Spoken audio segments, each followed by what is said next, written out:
All right. 3, 2, 1. What is up, Drama Alert Nation? I am your host, Killer Keemstar, and let's get right into the news. What the fuck? Am I in the right place? No. This is the last place you want to be. Anyway, this is a podcast that we all started called Sardonicast. What does that mean? What is sardonic? What is sardonicism? Yeah. Well, we had to look it up.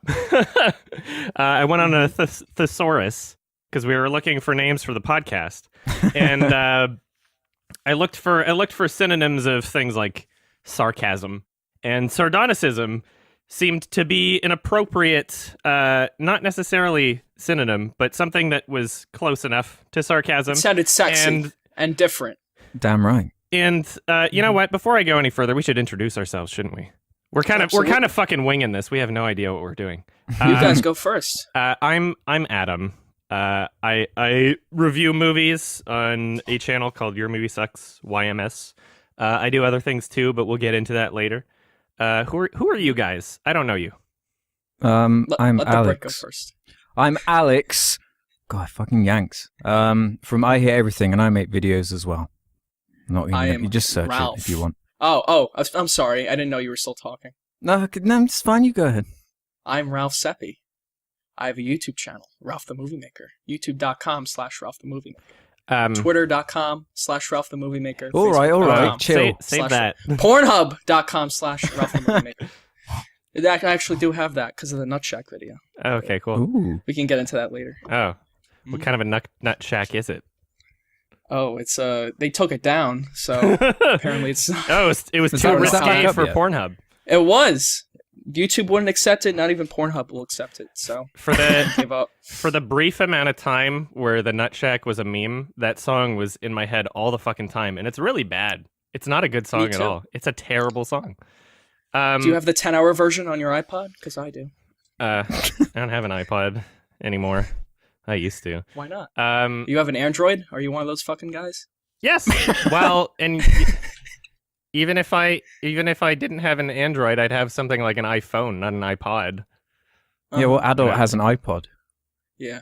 Shut up. You have a fucking analog telephone, probably, Alex. Excuse me? I'm not in a still have third phone world books country. in that fucking Not in a fucking third world country. Anyway, if you haven't noticed from our voices, we're all from different countries, so it's a pain in the ass to get this coordinated. But so I'm from Canada, and Alex is a Brit-bong, and Yep.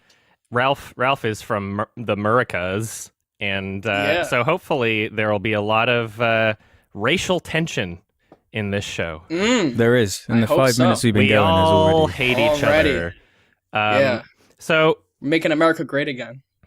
Well, you've shown your true colors. 500,000 We're in my hat right dislikes. Yep. Anyway. Goodbye, everybody. They're already clicking off. Goodbye. Thanks for listening, everybody. Rip. We could just talk about whatever we want now. We just no did one's the listening podcast speed run for when people stop watching. Yeah. Man. Okay. Sweet. The average watch time will be 5 minutes anyway. So. We're gonna talk about what sardonicism is. That's right. It's essentially a more like morbid or depressing kind of negative version of sarcasm. So it's not necessarily sarcasm. It's sarcasm with a darker kind of connotation to it. And I thought about that when I was looking through different names, and I realized that our channels kind of inhibit that more so than a lot of other channels do. There's plenty of sarcastic kind of either commentary or film based channels out there, but we seem to be ones that are particularly what's the we word? Have the market I don't cornered. know. Yeah, that's a good way of phrasing it. Pessimistic or negative focused, you know, like Yep. Like other podcasts you listen to like liven up your day, we're gonna make you want to kill yourself. Yeah. See, there it is. Well, maybe. I don't know. I'm not like an etymologist or a linguist, or I'm not I'm not like the biggest pro on the English language, but I think we got something that works. I think that This we is different. And you know what? Above all else, the name wasn't taken anywhere. Mm-hmm. I know. How often does that happen? Any piece of media. There was not one song or one podcast or movie or television show or book. I searched Sardonicast in Google and it turned 0 results. What the fuck? Mm-hmm. So it was really easy creating all these different accounts. It was like a gift from the meme gods. So while we were discussing the podcast and what names we should be discussing, we actually came up with a few of them, and I think you guys have them saved or written down. Yeah, do you want me to go through the list? You have them? Yes, okay, so these are the other names that we were considering before we decided to do Sardonicast. Let me just note that I've had to omit some of them because they were so offensive. I had to leave them out. Oh, okay. No, say them, but don't No, I have loads of them, but there were a couple that I was like, okay, I'm not going to include that one. I'll tell you which ones they were after. Mm-hmm. So the safe for work ones are another podcast, which was kind of bland. That's bad. Mm-hmm. I think I came up with that one. Yeah, you did. The Why Do We Even Bother show. Oh. These are really lame. And Canuck. Yeah, they're really lame. Yeah, you know what? I would never want to refer to myself as a Canuck. As much as I love I searched my country, if that was racist, and as much as I feel like my country is much better than those shitholes that you guys live in, okay. I think that Canuck is just it just sounds bad, Canuck. It does sound bad. It's such a lame thing to refer to yourself as. I'm Canadian. I'm not a Canuck. What the hell is that? That's lame. Yeah. What about a Yank? A Yank it doesn't sound good, does it? It's quite You're the only wank. people that call Yankees. I don't know. I don't hear anyone ever calling Americans Yankees except British people and Canadians. No, we don't call you Yankees. We call you Yanks. Yanks? Oh, Yanks, all right, not whatever. Yankees. Yeah, because you're always yanking yourselves off. Yeah, huh? I don't actually know the origin. Yeah, we're number one. I feel like it's based on the baseball team, the Yankees. Is it? Is that really the origin of it? I think maybe the Yankees are based off of the word yank. Maybe it's the other way around. Jerked off each other. Yeah. This one's actually quite good. Coolcast saves the kids. We'd get sued immediately by fake lawyers that don't exist. I don't know why this one is in here, but fat sluts with big butts is just in there. I think who came with that one? That was not mine. Who did that?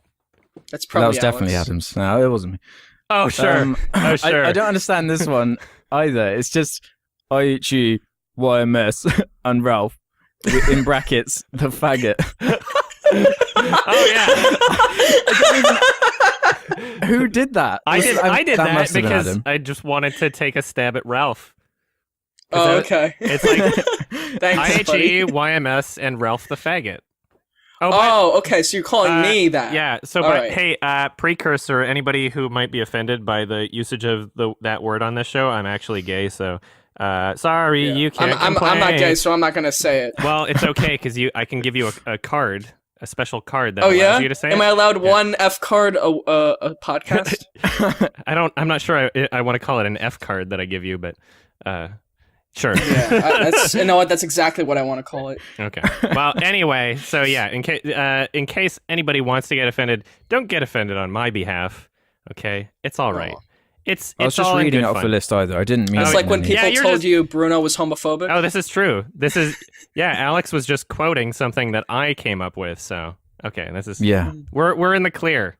I think technically on television for censorship standards in the US, I think technically as long as the character's gay, they can say that. There's shows like Wonder Shows in that have gotten away with that, and I think South Park did an episode where they kind of played on that, where a black character said the N-word, and they just did it a million times as long as it was said by a character. Oh yeah. And so as long as it's that type of character saying it, it's fine on television standards, apparently. Although television standards are getting more lax as time goes on because they're realizing censorship on television makes no sense with how they operate at all. At this point, you can show like really hardcore sex on TV as long as you don't show a nipple. which doesn't make any sense to Or me. a Willy. Or Willy. You can't show Yeah. Willy either. I mean, No, like can't show butts. Willy. Butts are okay now. at this Yeah. point, television's realizing they have to compete with the internet. So, Mhm. I mean, you That's right. couldn't have a show like The Walking Dead like 10, 15 years ago, you know? It just wouldn't exist. No way. You know, on No. like network television. Maybe on HBO or something, I guess, but anyway, continue. Definitely HBO. Hubbo. Another somewhat bland one. Sodcast. Ugh, So what? A podcast about dirt. because we're a bunch of sods. And this is my personal favorite one. Valerian and the City of Alex, Ralph, and Adam. That's my That's favorite the one, best too. one. Yeah, And I had another one, another variant, which was Alex, Ralph, and Adam and the City of 1,000 Planets. yeah. So you just felt inspired by that film, is what you're saying? If a Valerian is anything, it is inspiring. Yeah, It's a great film. it was a good. It was It was a cool good. to watch $200 million burn on screen. I am always fascinated by films like that where I can just watch the money disappear, you know, where I'm just like, wow, that was a lot of people's jobs and a lot of resources that could have been used to feed starving Africans, but you know, instead we got Valerian. Or even just make a better movie. Yeah. Yeah. I mean, it Instead. could have been used for a million different things, you know, things that aren't just a complete waste. A So, complete waste of time and yeah. money, which it was. Thank you, Luc Besson. Thanks, Dane DeHaan. Yeah, thank you, Thanks, Dane. Cara Delevingne. You know, Dane DeHaan, So many. a lot of people. Thanks, Rihanna. Oh yeah, thank you, Rihanna, for the futuristic stripper scene that was not Best bit. necessary. I haven't seen this movie, so I don't know. I've seen it twice. Twice? Oh, why? Yeah. Because I watched it once at Curiosity, and then I got it as a joke Christmas present on 4K Blu-ray. Oh, and you I wanted thought, to I just see got it to in see what this is higher like. resolution. Yeah. Okay. Yeah, no, it looked pretty crisp. I That's all I'll say watched about it when I was visiting my family for Christmas also, except I didn't watch it with my family. I watched it with some Didn't want to submit them to dumb guy named Shay, and we laughed and we cried. You cried. It was, And you fell asleep because it's so long. it just a lot of it didn't make any sense, you know? No. Like why Is it? the go rules, ahead, you know, they have this okay, Ralph, you're about to learn about this movie because it's Yeah. we have I really want to. I mean, I want to hear about it. there's this whole sequence in the I guess near the beginning. First of all, very unlikable characters. There's two Very main characters unlikable. in this film. They are assholes. They are obnoxious, and it's so Mhm. confusing to figure out like who you're even supposed to be rooting for. These are like there's nothing about them that you could possibly like because they just act obnoxious the entire time. There's this whole opening first kind of not really opening, but it you know in the first third It's like of the a set film there's piece this on that big desert. this big action sequence where there's like these two different planes of existence in the same location, kind of. And it's like there's basically there's a big desert and there's this tour bus of people that are basically You sound insane. You sound like you're going it doesn't crazy. make any sense. I'm trying to figure it out in my own head, but it doesn't make any sense. The most bizarre thing about that concept is how it's like they take so much time setting it up, and it seems like something that's going to have some kind of payoff or at least come back again in the movie.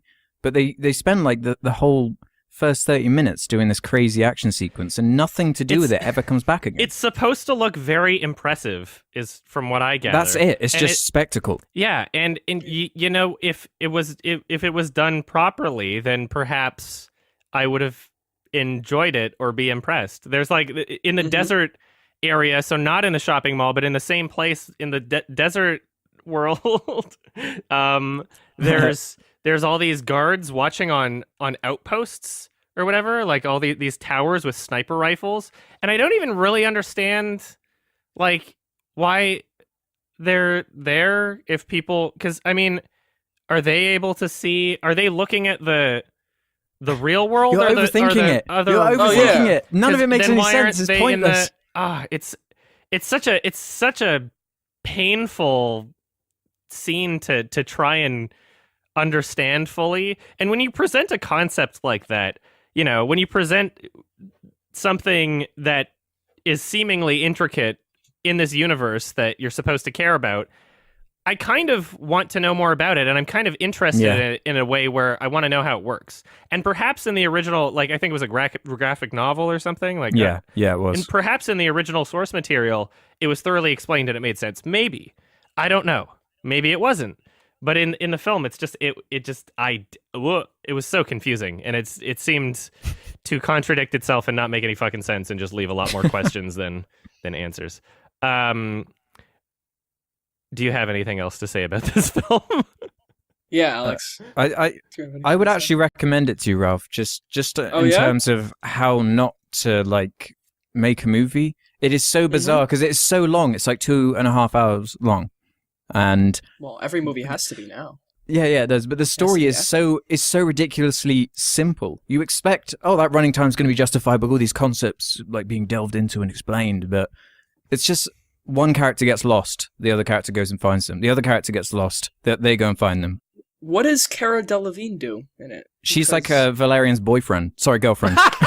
Boyfriend. Nice. Wow, I wasn't seeing that coming. It's a lady boy.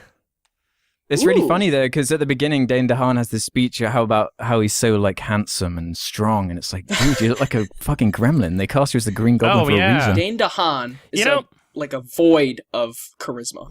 He is my least favorite actor, maybe ever. He seems somehow like in every film except Chronicle that he's ever been in, he seems inappropriately cast, but in a way where, it's not like he's in films that would have been great without him. Amazing Spider-Man 2, Valerian, whatever. It's not like he ruins those movies. He just makes them somehow worse. Oh yeah. Where it's Cure for Wellness he was in. He's not even doing it any favors. I haven't seen Cure for Wellness yet, but I'm kind of I know it's mixed. I know the reception is very mixed. I'm excited to see it because it's Gore Verbinski, but that's about it. Yeah, it looks nice, but beside that, his performance, I'm telling you, I think he ruins the movie. Oh, really? He's one of the the script is dumb as fuck, but he's like the only thing you're supposed to attach yourself to. That would be depressing. Film. And he just goes around like, I'm Dane DeHaan. Well, you guys I'll really sold me on Valerian. Good, because it didn't. Valerian didn't really sell to anyone else. Yeah. If only there were more U's in the world, maybe it would have made some money. Yeah. Man, what a waste. So, were there any other podcast names, or were those the last ones? There was one more, which is also lame. Sulkcast, which is just terrible. Boo. And finally, Sardonicast, which is what we decided on because there's a C in there, which does help. And that's Adam who came up with it, right? Yes. Yep. You went on thesaurus.com. I came up with none, so I think you were sleeping. It was one of those, like when we're in our little chat, it's like we're all in different time zones here. You just gotta accept that at any given point in time, there's gonna be somebody missing from the chat, and just go with it and hope that they read it when they're awake. Yeah. Because if we waited for every single one of us to be present every time, we would get nothing done. Especially because Ralph spends so much time on his crack pipe. Yeah. Wow, I told you that in private, and now you're gonna share that with everyone on the internet. Oh, whoops. I guess you should probably edit that out. Can we talk about Jenkum? I know I mentioned it to you guys. Yeah, sure. Talk about it all you want. I'm sure. Say it again slowly and make it clear what you're saying. I'm sure everybody would love to hear about this. So we were talking about drugs earlier, and I told them about this concept called Jenkum, which is you shit. Say it again. No, say it again. It's really sounded out here. You shit and piss in a bottle, and you leave it there for a week. And then a week later, you come back to it, open the cap, and sniff it, and it makes you pass out. What's it called again? You want to say Jenkum? Jenkum? Jenkem. Jenkum. Okay. And I mentioned this because Jenkum is our sponsor for the week. Jenkum. Yeah. Use your Sardonicast code. We're selling Jenkum. Producing this? It's my Jenkum. We are. By Jenkum. That's the name of the company. Jenkum. And like really cool font, really cool neon font. It's like the Nerf logo, except it says Jenkum on it. For a premium price, you can buy horse Jenkum. Ooh, horse Jenkum. Mm-hmm. Oh yeah, we can have different kinds of Jenkum. We can have rat Jenkum. We could have human Jenkum. we could have. If you pay Dog extra, you can get Jenkum. Ralph's Jenkum. Oh yeah, and I'll sign it. Oh no! But That's how? that's what celebrities are gonna do in the future when they need to when they run out of money because they spend it all on drugs and hookers or whatever. They're gonna jenkum in bottles, and you're like, you want William Shatner's jenkum, and he signs it, and then you pay like $50,000 for it. Yeah. So what do you want to talk about now? Beat that. Well, so I guess. Well, okay. So this is episode 1. We're kind of fucking winging it, and so far, it's a disaster. But but it's a funny disaster, Exactly. which is the that's the most important. As long as people can laugh at us, it's fine. Yeah. So I guess I just wanted to explain that this is also a podcast. If you haven't noticed already, we kind of just got into it. This is also a podcast that has something to do with movies. So we'll be talking about movies a bunch because we are all familiar with movies and we all do videos about movies. Yes, sir. And so yeah, I just that's something that we'll talk about. And into the next discussion that we have listed, we're going to talk about the plane flying over Ralph's house. And yeah. I heard a police car earlier. If you ever hear sirens or like people yelling or like gunshots, that's coming from me. Yeah, it's coming from the American. If you hear homeless people yelling at each other, that's definitely me. It's always me. This city is a shithole. Yeah. Well, so yeah, we have some movie related things we're going to talk about. Yes. One of them being the Oscar nominations, and so the Oscars are coming up. And I guess what I wanted to get from you guys is how do you feel about the current nominations, and what were your favorite films of 2017 or least favorite? What do you feel was like snubbed? We can just kind of get into this. So right now we have the Best Picture nominations. We have Call Me by Your Name. I thought it was awesome. Me too. What are you, gay? I have nothing to add. I haven't seen it. Yep. Are you some kind of fag? You like a gay movie? Yep. Gross, dude. We have Darkest. I like a well shot, well acted movie. We have Darkest Hour, which I have not seen yet. I had a ticket to it at TIFF, Toronto Film Festival, and I wound up missing it so I could see another movie that I wanted to see. I forget which one I missed it for. So I gave my tickets to Channel Criswell and Louisa. Oh yeah. And really? Yeah, they saw it. And they didn't like it. That's cool. But yeah. So Has anyone else seen it here? It strikes me as a grandpa movie, like my grandpa who loves war movies that's and the is perfect way English. Okay. Really is excited for it, but I don't know. It seems to just be completely sold by Gary Oldman. I'll check it out before the Oscars happen. It's exactly what you think it is. Yeah. Gary Oldman's good, and he does some speeches, and he's like, man, people don't like Winston Churchill, but in the end, he gives a good speech, and everyone rallies behind him. And then the movie Dunkirk happens, and it's like, yeah, you can just watch Dunkirk instead. Yeah. Yeah, next yeah. we have Dunkirk. Oh, there you go. Yeah, so Dunkirk Wonderful is nominated segue for there. Best Picture. You guys That's enjoyed good. that? I really enjoyed it. I very much enjoyed it. I have my criticisms with it, but Mm-hmm. Yeah, me too. I think that it was I'd like to a hear them. great movie overall. Well, why don't you just watch my fucking quickie? I did when it came Ooh. out. I barely remember it, though. Yeah, me Yeah, neither. well, I gave it an 8 out of 10. Yeah. The choice of presenting the film in the way that it did certainly makes it more unique, but Yeah. I fail to see any kind of point for that, because I could have, the film easily could have been Pulp Fiction or any kind of film that has like chapters and be like, here's a chapter, here's a chapter, here's a chapter. I didn't really see any point in presenting the film as a kind of like, oh, let's constantly be cutting back and forth between these, especially when they're in completely different times from each other. So it would like Yeah. cut to a completely different time of day and cut back. It just felt like unnecessarily confusing in that sense. And obviously, you know, at a certain point, you understand what is happening, but it was just like I didn't really get why that had to happen. It's because Christopher Nolan loves time and timelines. Well, and, you know, I mean, playing you around know, with that. That's what I was gonna say. In Memento- he loves fucking with time in that way. In Memento, it worked very well and it was appropriate and it served a Yeah. purpose, right?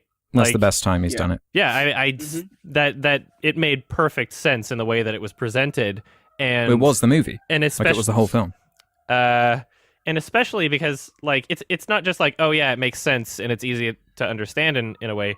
It's the fact that there's murders going on Yeah. near Ralph's house. I hear it It's- outside. Yeah. It's the fact that it had so much purpose in terms of it being told like that in the first place. Like the main character has a condition that it's not amnesia, but he has like a short-term memory loss. And so by presenting it in that way, then you are forcing the audience into the main character's head in a sense. Like it's not a perfect sort of replication of what he might be experiencing, but it helps. And it helps you to get into the character's head of this confusion and paranoia and, you know, misunderstanding. And I that's one of my favorite examples of presenting a film non-chronologically because it fits so well with the story they're trying to tell. You know, Nolan is obsessed with not using CG, which is something I admire him for. You know, he tries to do everything practical as much as possible. Yeah.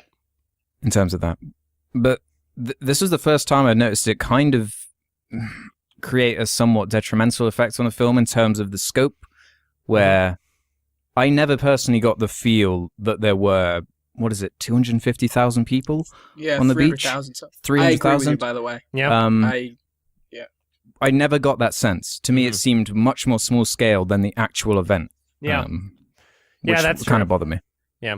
I completely agree with that. The other criticism that I mentioned in my review that I still feel is relevant is I think it's kind of bullshitty that he decided to present this war story in a very sugar-coated fashion in order to make the film PG-13.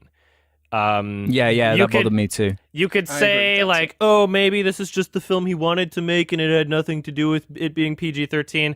Okay, I don't believe you, but let's just go with that. Even in that instance, I mean, you were really downplaying how the event Vicious, took place. yeah. You know, like How I mean, like gruesome it is. it's not.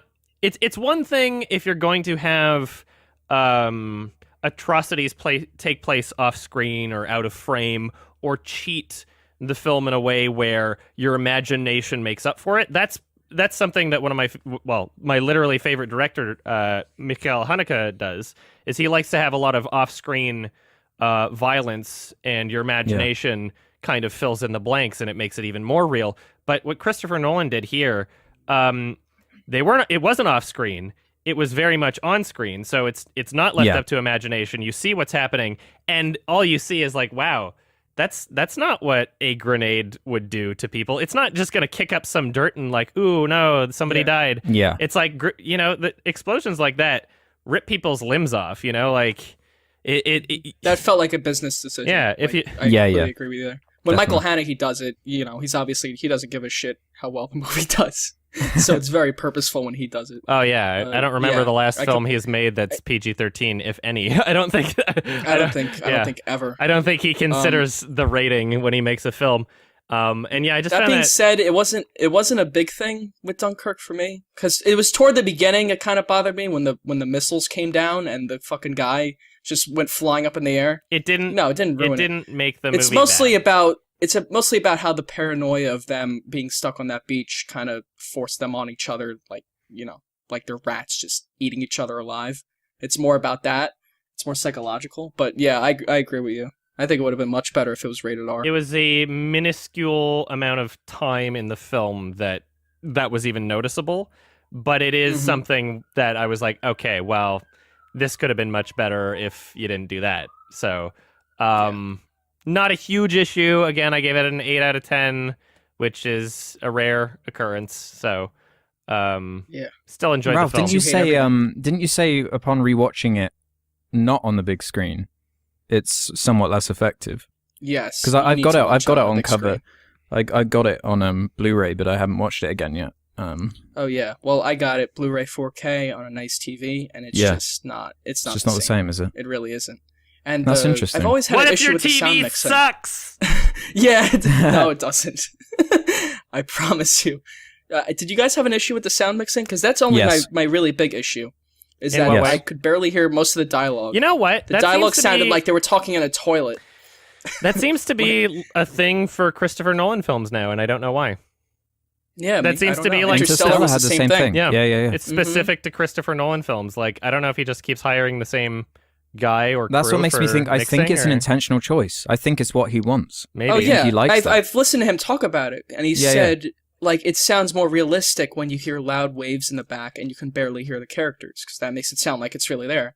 And by that same token, I'm like, that's bullshit because I can't fucking hear when anyone's saying. You know, okay, if you wanna have that excuse for Dunkirk, that's totally fine. But in Interstellar, it was the film's musical score that was was drowning out. Yeah. I literally I saw that movie in theaters, and there were points where like I could only tell what they were saying because I was reading their lips, and like my friends next to me were like, "What the fuck?" And they would just whisper like, "What is he saying?" And I'd have to like translate for them to just be like, "This is what Michael." What is his name? Michael Caine. Michael Caine. Yeah, the soundtrack is just drowning him out. I'm like, well, that doesn't really improve realism. You know, that's a mixing issue. I don't know how you could call it something. Yeah, that's other when than the sound guy should put his foot down. And if you say, even want to bring up Dunkirk, I go to David Fincher immediately, where he has characters yelling their dialogue when they're in loud areas. Oh, I love it, and you can fucking hear them. Yeah, I mentioned that about. Did you see Mindhunter? Yeah, not Netflix yet. show. Not yet. There's a scene where two guys are in a club, and he puts subtitles there because the club is so loud, and you can barely make out what they're saying. That's so good. There. And Chris Nolan doesn't do that. The characters are just talking, and it's like they're in a war zone. I've had that criticism with so many fucking movies, and it takes me out of the movie every time it happens. And I know that like most people would consider that to be very nitpicky. I think a lot of people's standards for what's nitpicky and isn't is a lot of the time due to what they notice and don't notice. So if I notice something that it bothers me but nobody else, then all of a sudden it's a nitpick. And so something like characters are in a club or a musical performance or any kind of environment or a restaurant, anything that's supposed to be loud, and you can so clearly tell just by the way that they're talking and the volume at which they're talking that the room was silent when they filmed it. The characters are essentially whispering to each other across the table, and they add the background sounds later in post, and it's just like oof. Like when you notice that, it's so jarring, and my issue with it is not like oh yeah, it's the biggest deal in the world. But my issue with it is it's so easy to fix. All it takes is a little bit of foresight. You can have a silent room and have the actors talking at a louder volume so that when you bring in the post audio, that it sounds natural. You know, it's like you have to imagine that the room's such loud an easy fix before you film it. And as long as you take that consideration, then that's something that's a non-issue. Like then you have everything working fine. As long as you as long as you take the consideration beforehand. But holy crap, so many movies don't do that. And I mean, I guess a lot of people don't notice it right now. Now that we have the internet. I think a lot of filmmakers are starting to do it. They always bring in film school. They always bring up that Social Network scene with Justin Timberlake and Mark in the bar, and it's the blaring music. Yeah, I think makes people are way more self-conscious about it now. Over time, people's standards for what they'll accept in film just keeps going up. Which is a good thing. You used to, of course, as long as people are more demanding for what they want out of a film, then films will continue to get better, and that's part of why I'm so critical of everything, is because I feel like if more people were critical, then films would improve. If everybody keeps accepting bottom of the barrel bullshit, or that's what they'll make. Then you get Valerian. Yeah, Oh wait, in Valerian, in the Rihanna stripping scene, was Yeah. the music loud, but with the I did don't the remember. characters' dialogue were they yelling? Was it like Fincher made it? I don't Or remember. the It was wasn't like a even private like- showing. so Yeah, the it music was like quite it was quiet. literally just like 3 people in a room. It wasn't even Oh, it wasn't okay. even like a strip club. Next up, Best Picture nomination, we got Get Out. I thoroughly enjoyed that film. Me too. I don't think it deserves best. Yeah, Picture, I was but- going to say, do you think that when I'm just looking at that in that list, and I'm thinking I liked that film a lot, but I don't know if it's quite up to snuff with the competition there, Well, especially I would over like say, Blade Runner, which is missing. Well, Yeah. there. Okay, so we've got how many nominations Uh-huh. total? 1, 2, 3, 4, 5, 6, 7, 8, 9. You know, I thought they had 10 at one point. In 2010, they started having 10 nominations. I don't know why there's Yeah, 9 here. They did. All right. Okay, well then Blade Runner really got snubbed. Wow, why are there Yeah. only? Mhm. Let me count that again. 1, 2, 3, 4, 5, 6. Darkest 7, Hour 8, and Get 9. Out are the two there that Yeah. kind of seem. I Well- think Get Out's much better than Darkest Hour. I think. Well, okay, so we're gonna, next one up. I think Get Out's much better than Lady Bird. I enjoy. I yeah, thought Lady I agree Bird with was that. good, Not much better, but but Mhm. Get Out, I can understand being there because at least there's there's some social commentary. The in the head kind of dream sequences were really creative and Yeah. very well shot. The acting's great. There's a lot of really great qualities that Get Out has. Whereas I feel it's very unique. Lady Bird is just like a pleasant experience. Like Lady Bird's just like, that was good for me at least. I know a lot of people Yeah. are really overinflating that film, but Lady Bird's like, it's a good, fine like Netflix movie. Yeah. It's okay. I It's describe good. it as it's like Brooklyn. It's a good building furniture movie. Like when you're building a desk or something and you put on a movie in the background. Yeah. Oh, Lady yeah. Bird is a perfect movie for that. Yeah, that's So you can like kind of pay attention. And you're like, oh, I'm kind of keeping up with what's I going never thought about it that way. And on. Of course. now that How you I think about everything. well, when you say it like that, it kind of makes perfect sense because Lady Bird, everything that you can get out of the film, you're essentially just getting from the dialogue anyway. Like it's a movie that you could listen to and pretty much get the same experience as watching it. Yeah. I don't know why. Well, I kind of know why it's nominated for Best Director, but I just personally yeah, feel I think we all know why. I We f- can I- get into that. I Though. personally feel like it's the directing wasn't part of what made the movie good. The Yeah. directing It was mainly the script and the acting. the for directing me. was really passable and felt at times like it could have been just a TV movie. Like there was nothing about the filmmaking itself that really made this film stand out. It was well written for the most part. I have my gripes with the writing. Well, that one plot line with the Yeah, The cool kids. cliche thing. yeah. No spoilers, but yeah, I mean, like, if you've seen it, you'll know what we're talking about. The, like, I want to fit in with the cool kids thing. Like, that could have been thrown Yeah. out of the script entirely, and it wouldn't have made a bit of fucking difference. And Well, then the movie would have been 50 minutes long, so they needed that in there. But they Nah, could have that thought of didn't- something else. that didn't I mean, take up really, much Greta time. Gerwig couldn't think of anything. that wasn't. You don't think so? That didn't really take up much time in the overall plot. I mean, like, I'm not talking about the whole thing of her and her dating different people. That could have those relationship scenes could have taken place without them being a part of this whole I Oh, want to yeah. fit in with the cool kids thing, right? So you could, if you Yeah. took out the element of the whole cool kids plot, which is one of the most cliched plot lines I've ever seen. Like every single fucking kids TV show has one episode that is Yeah. focused on that shit, and it's just so annoying to see it like in a feature film when it doesn't really add anything or do anything special to it. It's like, ugh, that could have just been taken out. Like it's so contrived and derivative and uninspired, but for the most part, well written. Good characters. I really like how they developed the relationship with Lady Bird and her mother, and the challenges that they've overcome and how they justify their behavior and their relationship. I thought that they were was the best part yeah. of the movie.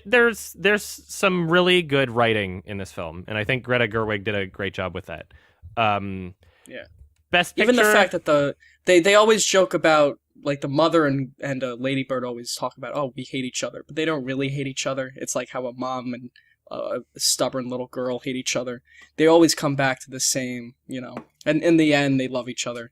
Like that scene where they're fucking picking out the dresses and they're arguing with each other, and then they're like, oh, what do you think of this dress? And then out of nowhere they're like, oh, it looks great.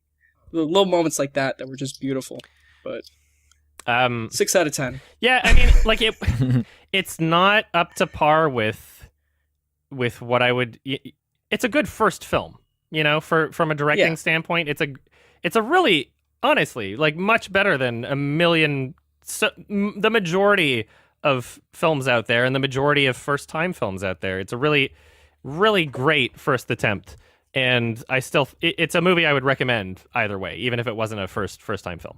Have you seen it, Alex? It's really. I haven't seen it. No, that's why I've been quiet. It's just a really. It's not up to par with what I would consider, best film of the year worthy. And just for the nomination being there, that's fine. I'm not really, apparently there's 9 nominations this year. Blade Runner 2049 should have been the 10th, but I guess it got snubbed a little. Mm-hmm. There was, you can see it in the trailer. There's some bad acting in Lady Bird also. There's some kind of shit acting at points. Are you referring to your favorite Lucas Hedges? I wasn't, but he, as soon as he's forced, as he does fine the whole movie until one of his character's last scenes where he needs to show some emotion, and as soon as he's expected to show any kind of emotion and be like, oh, I'm crying now, then it's just like, oh, I cringe because he doesn't do a good job, and it's just, I can't believe he's taken seriously as an actor. It's upsetting. I think he's fine. But I mainly had a problem with that other girl. She was also in her loser friend. 3 Billboards. Who? Her loser friend. No. There was like this scene where the loser friend and Lady Bird were eating the bread that they serve in I don't remember. And there's this other girl that walks in. She's also in 3 Billboards. I don't remember. If I know her name, but yeah, whatever. Yeah, I guess I could try to find it. You can see in the trailer for Lady Bird, there's kind of a bad delivery of a line of the cashier saying, "Put it back," and it's just like, oof. It's one of those lines where you can tell the actor is holding back so much. They were asked to yell, and they didn't really give it their all. They're holding back their voice as they say it, and it's just like, oof. I always cringe whenever I see shit like that, and that's a moment where the director should say, "Do it again," and do it until you fucking get it. Let's stop talking about Lady Bird. We got another Best Picture nomination. We got Phantom Thread. Ooh, Alex, you haven't seen that yet either, have you? Movie. I haven't seen Phantom Thread or The Post. I've seen all the others. So. Is Phantom this Thread a fucking masterpiece? Is Phantom Masterpiece. Not out yet? It is so good. I don't think really it's out enjoyed yet here, or it might have just come out. Where do we even start with this? Literally everything is great about it. It's well shot. It's not as like spectacly in terms of its filmmaking and cinematography as some other Paul Thomas Anderson films, but at the same time, it doesn't really need to be. No, it's very reserved and mature. Perfect. Very well written, very, very well acted. Really kind of fucked up in a delightful, playful way. It's sweet at the same time. It's also disturbing. It's interesting. It's a perfect little mix. I'm glad you said disturbing because everybody was talking about how many times I said that in my 2015 video. They're like, take a shot if take a shot if Adam says disturbing. You know what? I did note that while I was watching. Yeah. You know what? You kept saying it's like I record disturbing. that shit over the course of like weeks, and so it's like I don't remember. Yeah. Yeah. I did the same thing on mine. I fucking kept saying. There's some words. Wonderful. Anyway, awesome PTA film. I would give it a 9 out of 10. Me too. I don't expect it to win Best Picture at all. I don't expect that, but at least, what do you guys it's think there. is actually going to win? What do you think is the winner? Well, out of this let's go list? through all the rest of the nominations, and we'll say that. Okay. The Post I haven't seen yet. I could have, Me but either. I just Don't thought, Me neither. you know what? It's a Steven Spielberg film, and it looks exactly like a Steven Spielberg film. So, Mhm. you know, he makes just makes boring. good, acceptable movies at this point. But when's the last time he's made something like truly exceptional? You know, I'm trying to think. Schindler's List. I can't Maybe remember. Catch Me If You Can. Catch Me If You Can, I think is pretty great. I only saw 'Cause that's way more playful. Yeah. I prefer playful Spielberg to serious Oscar bait Spielberg. Yeah, I enjoyed what I saw of Catch Me If You Can. If you can, I only saw a little bit on TV, but I know I have to watch it. I've heard Oh. very good things about it. It's very, very good. Current Spielberg is really just kind of like, do you want to watch a movie that by the end of it you'll say that was all right and that was kind of good? Because I don't. Yeah, it's I mean- just this thing when you got there's so many talented people working on that movie, and they're all sleepwalking through it, but they're all talented anyway, so they end up making something good. I But just- there's just Yeah. nothing exciting to me about watching a movie like that. I would. It's like, yeah, duh, it's good. It's all these talented people making a movie. I want to see two kinds of movies. I want to see exceptionally great films, and I want to see exceptionally terrible films. I don't want to see movies that I forget about in a week. I want to see some kind of exception. I want to see some kind of I want to be impressed in some way. And even if that's just Yeah. being impressed with how bad it is, at least that's an experience, you know? Like I just Again, none of us have seen the post, so we don't know. Yeah. Yeah. But, you know, we're explaining why we haven't seen it. Cuz you know, it's Yeah. at a wide release. I'm sure we all could have seen it. I'm sure it's out in the Mhm. UK. So I've had many opportunities to see it, and Yeah. I've just like, nah, I'd rather stay home and jerk off. I didn't feel that motivated, if I'm honest. Okay. I'd rather stay home and sniff Jenkum. Yeah, man. Next, we got Best Picture nomination, The Shape of Water. I enjoyed Another it. magnificent movie. Have you seen it yet, Alex? Alex. Yeah, I've seen it. Why don't Yeah. why don't you Alex, talk about talk! it? You talk about it Yeah. first, because I really enjoyed it. I thought it wasn't quite Pan's Labyrinth level, of course, but I don't think anything um, he directs ever will be. no. But I just enjoyed how it's kind of on the nose in a lot of ways, but there's something just charming about it. There's just something about his directing and the way he just writes that, I don't know, there's just something that really works about it. And it's so, everything he makes feels like a fairy tale, and there's just something Not so everything. compelling about that. Okay, films Pacific of this Rim. ilk. Stupid shit. yeah, I forgot about Pacific Rim. Yeah, not you everything, know what but I mean. this and Pan's Labyrinth very much both feel like fairy tale films. Yeah. Yeah. That's Um, when he's at his strongest. You know what's crazy? I don't know. I guess I'm just gonna ask you, Alex. What kind of budget do you think the film had? If you don't know already, I wouldn't know off the top of my head. what's your best guess? I'm gonna for, guess like, the budget. I'm gonna guess. 40, 45. Okay, I know how much it cost too. it cost and I was damn impressed. 19.5 million. 19. Wow. Yeah, that guy. You want to hear something even more amazing? It looks like it looks You know like what costs- $100 million movie. Yeah. You know? It does. You It know what looks- costs 45 million? Cloverfield Paradox. Oh God! No! My roommate told me that. I couldn't even fucking That just believe says it. it all right. Yeah. Well, it just says if you have talent and you know what you're doing, you can make a movie for nothing. Ah, man, yeah, Guillermo, he really figured out how to make it work, and he's so familiar with the process at this point that it's like I'm not so surprised that he was able to do that, but I am still surprised that he pulled it off in that way, you know. Yeah. And Yeah, it looks so good. what was The creature looks amazing. Oh yeah. Yeah, it does. The period, just the way he captured the period, and it's seamless. It's completely seamless. You know, only like a master like him could do that. For what the film looks like in the final product, it seems like at least $100 million movie. And it has such a grand scope. Oh It's yeah. about so much. There's so many characters. And Yeah, it has a lot it's going on. Damn impressive. You do not feel at any point in this film that they were, pinching pennies or anything. Like there's no Yeah. part about it Uh-huh. that feels like they were working on a budget with restrictions.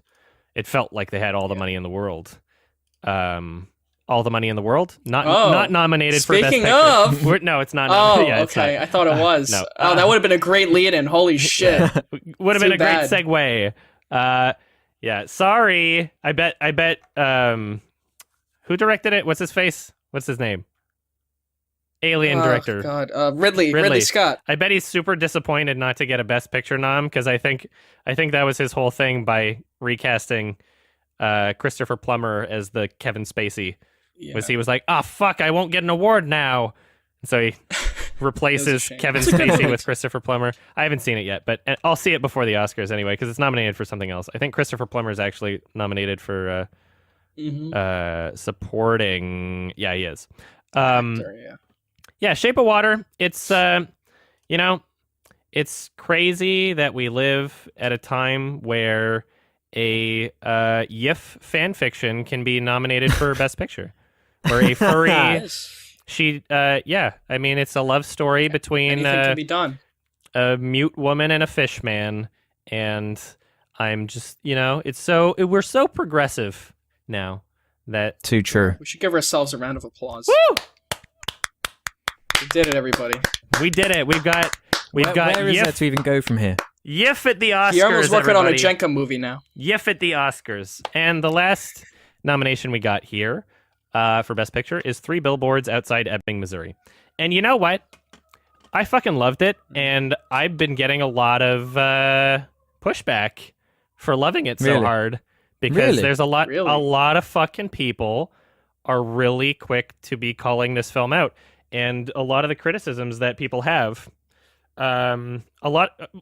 there's a really popular criticism that the film didn't handle racism in the right way. I'm like, well, I don't know. See, when I watch a What do you movie, I'm not going to base my rating on how they handled the politics. I find that completely irrelevant to the quality of the film. If let's say the film is putting its politics above the actual filmmaking, like if the agenda of what they're trying to say supersedes the characters, then I'm going to have an issue, because it's going to detract away from the actual filmmaking. But in this film, it's like, you can have whatever political message you want. I don't care. And even if I don't really feel like it was like ham-fisted or anything. Some people do. But the politics matters less to me than the filmmaking itself. Like, I want to be thinking about the filmmaking. What did you guys think? Especially in this movie. It didn't really... And then the other that's criticism... not really what it's about. I mean, it's partly there. That's a lot of people's criticism, and apparently that just ruins the movie for some people. But the other criticism I keep hearing is CG deer. Okay. I mean, yeah. That bugged me a little. I mean, yeah. There's very minor things that are wrong with this movie that I said in my review. It's not a perfect movie. And there are some things that could have been done better. Also, what's his face? Lucas Hedges! Yeah. Hey! Easily the worst part of the film was Lucas Hedges, but at this point, I'm just like, I'm not going to let you He's ruin barely this even for in me. it, though. I barely even noticed. Oh, Yeah. yeah. That's why. I didn't even think he was that if bad. he was like a main character, if he was like a super prominent character, then it probably would have affected my experience more. But otherwise, at this point, I'm just like, I'm not going to let you... I'm not going to let you have this power over me, Lucas Hedges. Yeah. It didn't ruin the movie, and I gave the movie, it was the highest rated movie for me of 2017 for me personally, because he wasn't in it very much. But the scenes that he was in it, where he's like slamming the door, like really half-assedly, and you know how I was talking about the cashier and Ladybird, that like held back kind of anger? That's exactly what he does. That's exactly what he does the entire fucking time in 3 Billboards, is he's expected on paper from the script to be able to show that kind of emotion, and he doesn't commit to it. He's holding back the entire fucking time, and it pisses me off. Anyway. What's going to win? Do you want the cynical answer, or like what I actually Go think for the is best cynical answer first. I think Lady Bird's gonna win because it's the year of women and it has a woman in it. And it's directed by But I pick 3 Billboards myself. Well, I would pick Good Time. Good Time is that was a snubbed. masterpiece, but That was fucking snubbed. that was completely well- Zero snubbed. nominations. And I figured it would be. I thought it'd get nominated for actor at least. I thought the Acting? same thing. Robert Pattinson did it. Like, that was the best performance I've ever seen from him. I think that was amazing performance. I think Brilliant there's movie. at least 3 or 4 nominations that it should have gotten. Best Picture, that would have been nice, although I wouldn't have expected that. Best Actor, totally had room for Robert Pattinson as Best Actor. Best supporting actor, supporting like actress. Benny Safdie. Even the guy they meet halfway through the movie that just comes out of nowhere. He's great. Yeah. I don't know his name. Yeah, I don't know his name. His name's Ray in the movie. Guy. Really good. Yeah, Good Time is probably, I might not consider it to be the best film of the year in terms of all factors considered, but it is my favorite film of the year in terms of how bad I want to watch it after I've watched it already. I've seen that movie 4 times already. I'm not even kidding. Really? I every once in a while there'll be a movie that I just see like 3 times in theaters just because I want to show other people, and then I watched it again on Blu-ray. I gave it to somebody for Christmas and watched it again. I've literally seen it 4 times. 3 or 4 times awesome. too. Yeah, I've seen it 4 times, and it's such a fun, endlessly rewatchable, fun which is movie. shocking. It is. It's such a good time. Yeah, that's boo. Nice one. So Alex, did you say what you thought would win? I'm torn. I have a feeling, even though I haven't seen it, I think Phantom Thread's going to win. Just from the buzz around it. It's not going to win. I don't think so. It's not going to win. 3 Billboards, Lady Bird. Those are the 2. Yeah. I think 3 Billboards has a shot. I know that there's a lot of pushback on it from a lot of article journalists and people on the internet and although I'm not sure that the Academy would A, be aware of those, or B, really take that into consideration as much. See, I think they do, because I mean, last year with Moonlight, I'm not going to argue Moonlight La La Land's a better movie. I think La La Land's a better movie personally, but I think there was a lot of pushback on La La Land, and because of that, they were like, "All right, Moonlight." Maybe. I mean, that's what I think anyway. But Moonlight's an excellent movie, so I don't have Moonlight. a problem with They're it, both obviously. great. I gave them the same rating. I would have, I'm happy either way. They're both great movies. I would have preferred La La Land as the better film. I'm sincerely hoping that, who the fuck knows? But I'm sincerely hoping that politics didn't play in too much to the winner last year. Although, who knows, Definitely really? Because, when you open that door and when you say okay, we're gonna choose a political this will be our black gay movie, so that everybody can be happy. I'm concerned that the year after a film like Call Me by Your Name that could win Best Picture, but I'm worried that they might think no, we had the gay movie last year, sort of thing. When you open that door, then it's okay, well, are you really choosing the best film of the year anymore, or what you think the best film of the year is? Or are you just playing a political game? And I think in some ways they probably do that. That's my main issue with them. Haven't they? They've always been a bit. Even the year with Spotlight, the year Spotlight won, that was very. Spotlight's so forgettable. Spotlight's a fine movie. It's all right. I mean, there were so many other movies. Oh yeah, Spotlight was completely undeserved for Best Picture. But anyway, did that come out 2015? Yeah. Mm-hmm. Oh, and you didn't put it on your list. Yeah, I didn't. I didn't think it was list worthy. That's spicy. It's not really. Spicy. The soundtrack fucking sucked. The soundtrack was awful. It was there the whole fucking time. I saw a parody of Spotlight, and it's just a guy running around with papers all around Boston. Yeah, and it's that. It just felt like a largely It felt like the film was using its subject matter as a crutch to appear more important than it actually was, and that a lot of people wound up loving the film because it's oh yes, I completely agree with the politics behind this film. This is an important movie because of the subject matter, when I would rather have people talking about the filmmaking. I would rather have people talking about the acting or the musical composition or the cinematography. Otherwise, what's the fucking point about the Oscars? Are you gonna is this Best Picture, or is this most important political theme? You know? I can see that. What are your thoughts, Alex, as a British man? What, on Spotlight? On anything. On anything. Well, the political state of Bosnia is an interesting one to go into if we have time. Yeah, let's do it. No, move on. Well, I didn't. I didn't really get to what I thought would win. So I'll just say that real quick. Oh yeah, that's right. Three Billboards has a shot. Call Me by Your Name, I think, has a shot. I'm hoping that it's not Get Out or Lady Bird or The Post or Darkest Hour, even though I haven't seen those two. But I haven't. I've seen Get Out and Lady Bird. They just seem like not as up Ralph's to par as cynical the other ones that I've is- seen. Is what's going to win. No, I don't think Lady Bird's going to win Best Picture. I think that she has a very good shot at winning Best Director, though. Oh no, I don't think she has a chance at winning Best She Director. might. I think they just nominate. A lot of people made a big stir in the Golden Globes that women weren't nominated, so they nominated her. But I don't think she has a chance at winning. I think Guillermo's going to win. Maybe. I think she might win Best Screenplay.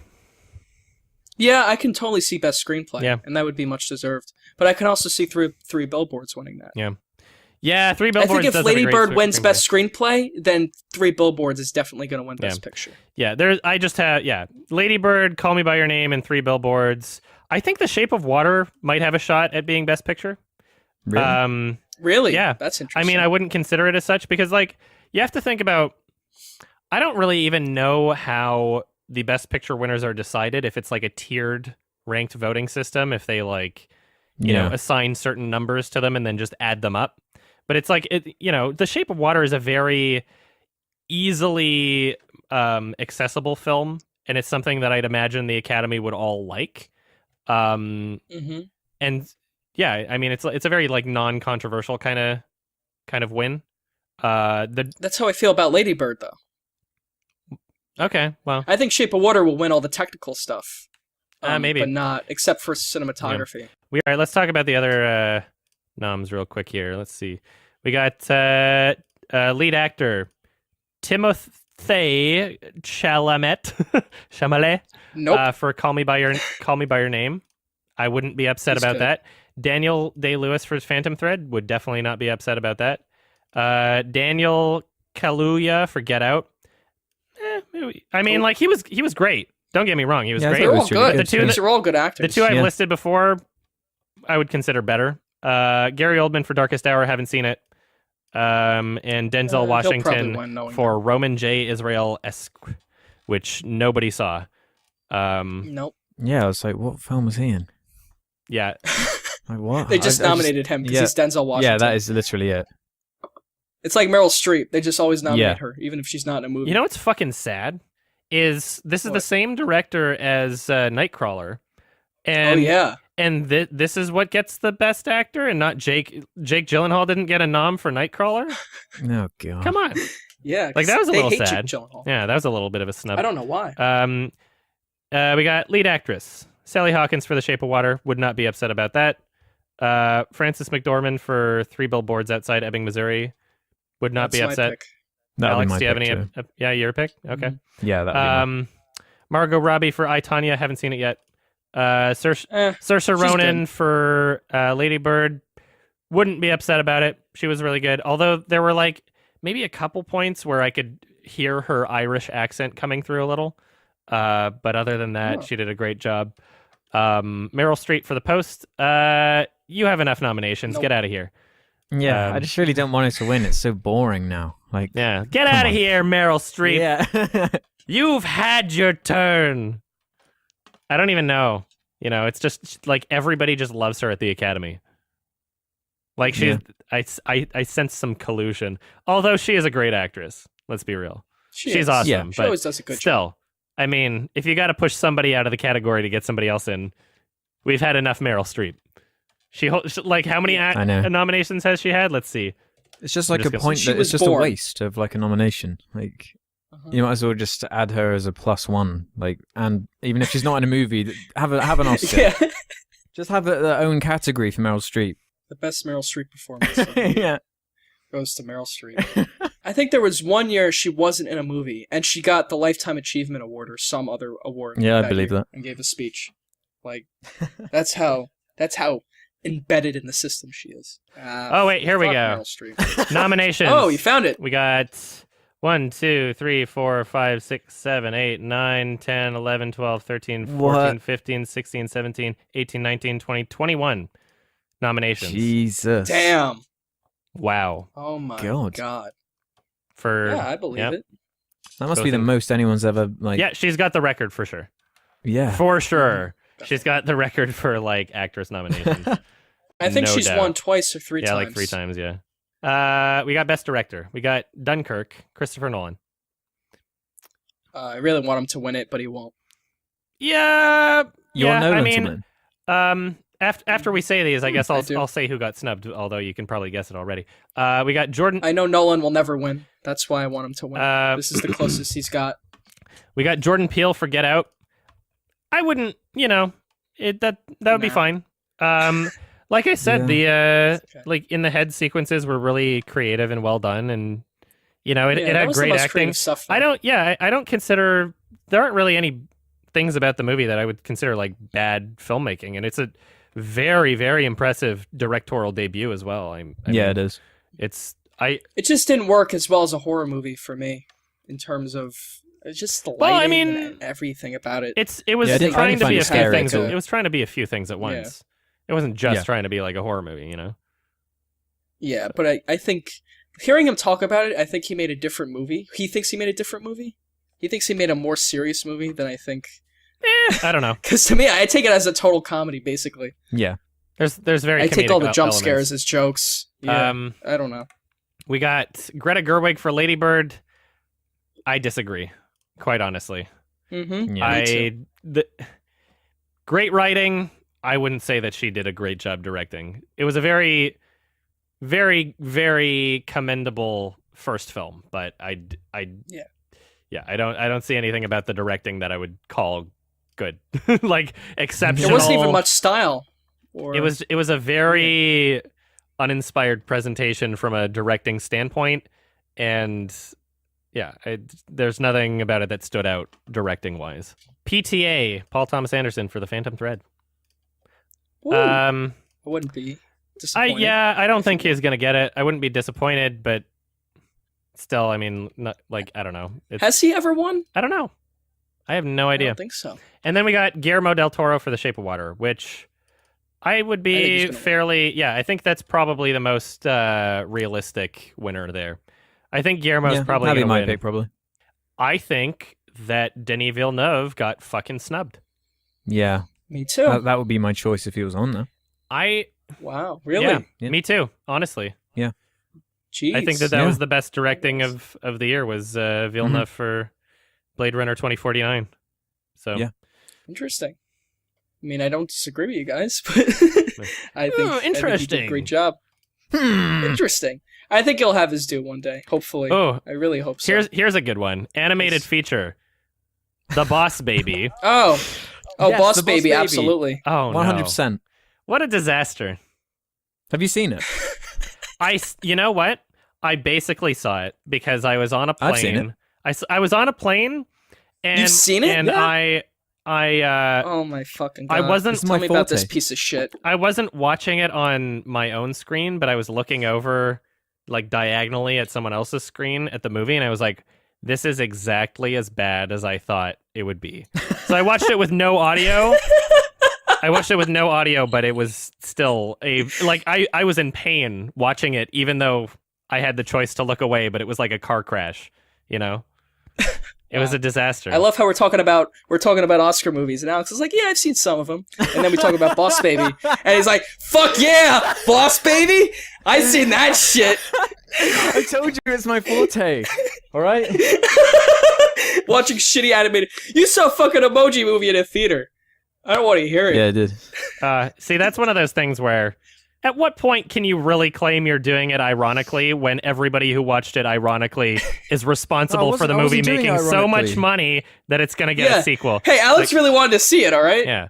Everybody, let's watch it ironically. Oh, what's that? Why are they making a sequel? Geez, why would they ever do that? Because you watched it and paid money for it? Oh, Come on, why Alex. are they making this? Yeah, you funded it. Damn it, Alex. I watched it on Pornhub. Come on. Really? Yeah. It was someone put it up on Pornhub, and he was laughing and clapping the whole movie. Like, you heard him in the audience just... And at the end of the movie, he clapped, and he stood up. He gave it a standing ovation. It's still up. What do you have Anyway. to say about the Boss Baby, Alex? Yeah, let's hear. is not good at all. It's very bad. I actually watched it with audio Really? though. But like to me, it wasn't that much worse than a lot of the other DreamWorks schlock that's squatted out every year. It had all the DreamWorks quirks that all these terrible DreamWorks animated movies that they just poop out have. Like, it's just only notable because it's a meme and because it's just such a stupid concept. Yeah, it made a lot of money. Did it have a dance number at the end? I can't even remember. It had loads of like dancing and stuff like that. Oh, perfect. You know what's I fucking there was this meme going around where it was going around on Twitter, and so I think the Captain Underpants movie came out at a similar point in time, or like months away from that came out last year. Which, by the way, did not get nominated. That even and though a the lot of Lego people Batman movie. No, it did not. A lot of people really liked it. I didn't even watch it, but there was this fucking meme that was going around where they had the picture of the Boss Baby, and next to it they had the picture of Captain Underpants, and they had budget. Captain Underpants was made for significantly less, or whatever, however much it was, and then Boss Baby, hundreds of millions of dollars, and then it showed their Rotten Tomatoes score next to each other, and the Rotten Tomatoes score for the Boss Baby was so much lower, and Captain Underpants was so much higher, and then underneath it there was this text saying like, see, when will Hollywood learn that the amount of money that you pour into something doesn't necessarily make it good? Wow, look at how much they screwed up here. And I was just like, this got retweeted like tens of thousands of fucking times, and all I was thinking was, stupid. You fucking idiots, to assume, like, you think that the producers and the studio heads at like Sony and DreamWorks are thinking like, oh wow, I wish we would have had a better Rotten Tomatoes score. Look at the fucking money it made. The Boss Baby made so much fucking money. The Boss Baby was so much more infinitely successful in terms of monetary value than Captain Underpants. You think you're teaching the filmmakers some kind of fucking moral lesson here? Like, oh yeah, you should just care more about what you produce. It doesn't matter about how much money you throw into it, as long as you add lots of heart and love, then you'll get a really good Rotten Tomatoes score. What the fuck? But like, as if they don't the know animation in the Boss Baby, like, it shows that they put money into it. Like, as stupid and bad as that film is, like, the animation and the quality of it is quality. Yeah. And I would argue that there are things in Captain Underpants that some of the criticisms I'd have are budgetary, in how you can see they're restrained a little bit by how low the budget is for that Would movie. you call Captain Underpants a better film? Yes. Well, see, wow, that maybe they should learn. Hollywood's got to learn a lesson. Yeah, if you want Alex to say that your movie was better, why don't they learn that it's not about how much money you throw into it? It's about the love and caring about a project. Wow, they're so stupid for having made millions, billions of dollars off of these titles. What about like? Wow, if only they had just done differently. What about all the Illumination movies that are made for shit all money and they make billions? And those, the animation isn't even good. Yeah, exactly. They have horrible animation. Fucking recycling assets. Did they make Ferdinand? No, they made Despicable Me 3, Minions. Oh, those. Yeah, you're right. Hop, crap like that. Man. By the way, Boss Baby 2 coming out 2021. Good. I believe just it. looked it up. Can't wait. March 26th. They have an exact date. We've the Lego got Batman movie was also snubbed. Oh yeah, that too. But I didn't even. Yeah. because they're good. Okay, I haven't even seen Lego Batman. It's good. Oh, yeah, it's not as I'm good as sure Lego. I'll It's watch not it Lego and be movie, like, but- that was fine. But holy fuck, 2014, the Lego movie itself got snubbed. Like, that was that was embarrassing. crime. Holy fuck. And that movie's kind of a masterpiece. And they- almost. Yeah, it is. I'd say I it would is. say, in terms of animated movies, That's it's one of the probably top 5. one of the best ever. animated movies to come out in this fucking decade. It's in brilliant. the 2000s. Absolutely. And it's so funny how little they seem to care about this category, because it's like, okay, well, the Oscars are owned, they show on ABC, and ABC is owned by Disney. It's basically just the Pixar category anyway at this point, So Yeah. it's like there's no fucking point even trying, honestly. Remember, They clearly don't care. what was the most embarrassing moment at the Oscars for me was in the for the 2015. I guess they call them the 2016 Oscars for the 2015 movies, but the animated feature nominations were something Inside Out, Shaun the Sheep. Inside Out, and Anomalisa. And obviously, I was rooting for Anomalisa, although I didn't consider it to be likely at all. There was no fucking way it was going to win.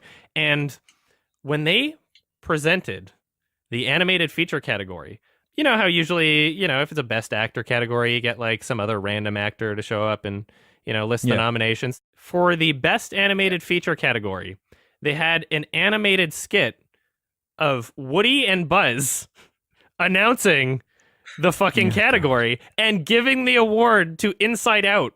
And it's like, it's basically like, yeah, there was no chance. Like, you shouldn't even try. If Pixar gave an award to themselves. Pixar gave a fucking award to themselves. Is that not fucked up? Yes. I think that's pretty fucked up. I've never thought of it like that. They literally gave an award to themselves. It pissed me off.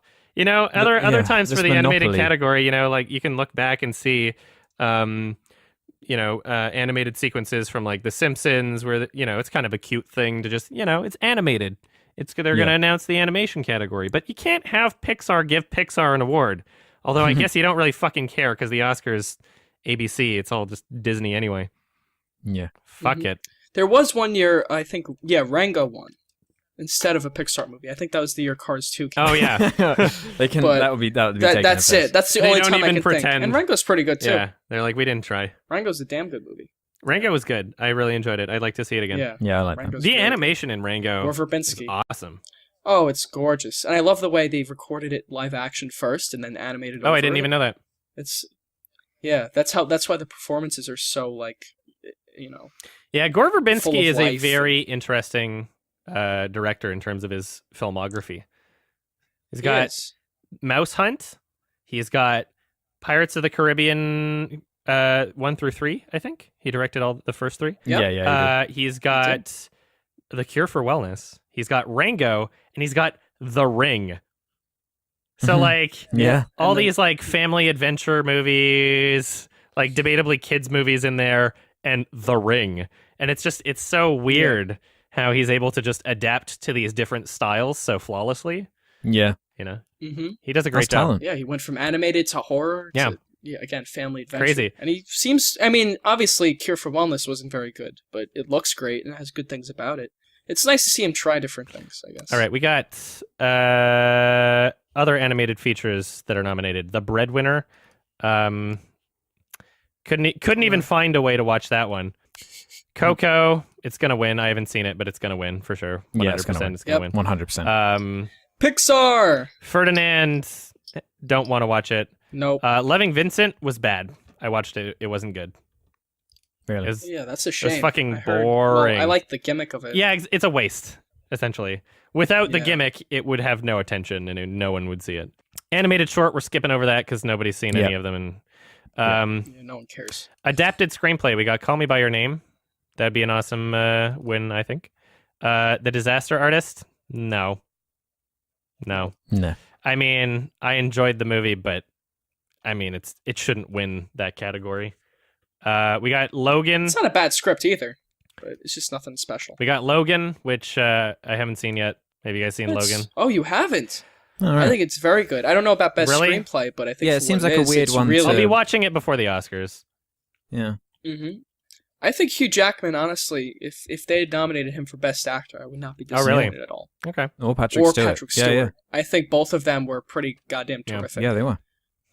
It's just, whenever a superhero movie comes out and people say, no, it's actually good, I can never tell if it's still going to be shit. Because people say that about movies like Captain America 2, People say that. People say that about a lot of shit. Like, it should get an Oscar. That's why I haven't seen. I'm like, nah, Logan should get an Oscar. That's why I haven't seen Coco yet. Is because people say that about every fucking Pixar movie that comes out. They're like, no, this was the best thing ever made. And I go and watch it. I'm like, well, it's fine.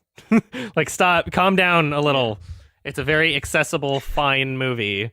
And I'm, like I said earlier, I want to watch things that are exceptionally bad or exceptionally great. Yeah. I think with Logan, I know there are things you're not going to like about that movie, but at the same time, I think you'll see things to appreciate. Perfect. Yeah. We'll see what happens. We got Molly's Game, which I haven't seen yet. Aaron Sorkin wrote it. Me neither. And Yeah, Aaron Sorkin, he knows what he's doing. we got Yeah. Mudbound. I'm not disappointed by that. Mudbound. I have not seen yet. Did you see it? Is that the straight to Netflix one? Yeah, it is. I started watching it I the think other I day. did see it. Oh, It's fine. I don't know about best screenplay. There's a lot of narration in it that's completely pointless and annoying, Yeah. but I guess it's fine. Uh, I don't know. we got original screenplay, The Big Sick. I haven't seen it. Didn't see Get it. Out. I've seen it. I mean, Oh, what do you Oh, have you to have? say Tell me about about The Big Big Sick. Sick? it's one of those films where it's the kind of thing I would normally really hate, but I wound up really enjoying it just because of how natural everything felt. You know, these bunch of comedians coming together making a movie can be really obnoxious sometimes. Oh, of course. But I don't know. There's like a true heart to it, and you can tell it's based on a true story. I really enjoyed it, but I don't know for best original screenplay particularly. The dialogue was well written, but it had that kind of improv feel. So I don't know if they even count that really in the same league as the others. Yeah, I don't know. I haven't seen it, so Yeah, that's I the can't say thing. How do anything you even nominate these movies for best screenplay? Yeah, it's They quite look at a the weird. screenplay. Yeah. It just seems like they listen to the dialogue and they take that as screenplay. I feel like I don't even understand the category really. I feel like the Academy doesn't even watch every movie they vote on. Honestly, Yeah. I'm not even almost Yeah, I kidding. agree with that too. I'm not even Almost kidding. definitely. I agree with Yeah. you. No. Especially the animated ones. Oh, There's yeah. no fucking way they There was saw like that. most There was of that those. article that They watched I think Coco. there was this article on something. I forget what website it was on, but it was just like this big expose of like how little the Academy cares about the animated category. They essentially got these anonymous Academy voters. I don't know if they interviewed them or if they just got quotes from them, but they were saying things like, "Hi, I didn't even watch it. Like, lol, this is a kids movie." Like just dumb shit where it's just like, do you not care about what you're doing? You know? Yeah. Anyway, it's a fucking joke. Ban the Oscars. Hashtag Oscars so bad. Bunch of They are hacks. pretty shit, to be honest. Like I hold Yeah. no weight to like any opinion they hold. You know- like Yet we're talking about them. Well, yeah, you know they're what? still Here's- interesting to talk Well, about. the thing is, they turn normal people onto kind of movies they would never watch. Yeah, anyway. yeah, I like So that for aspect that, of I it. do like it. All the But, fucking I mean, normies. Yeah, the damn normies who watch Transformers movies. They're like, oh, what's this gay movie? The two gay guys? Oh, the Lone Ranger's in it? We gotta see it, honey. Well, you know, here's my thing about the Oscars is like it doesn't make me feel as though a film is better or worse, and I don't, you know, Yeah. there are so many wins and nominations where they're just obviously uninformed or political choices or whatever that you can't really trust or respect the Oscars as this body of deciding the best qualities of each film. However, Yeah.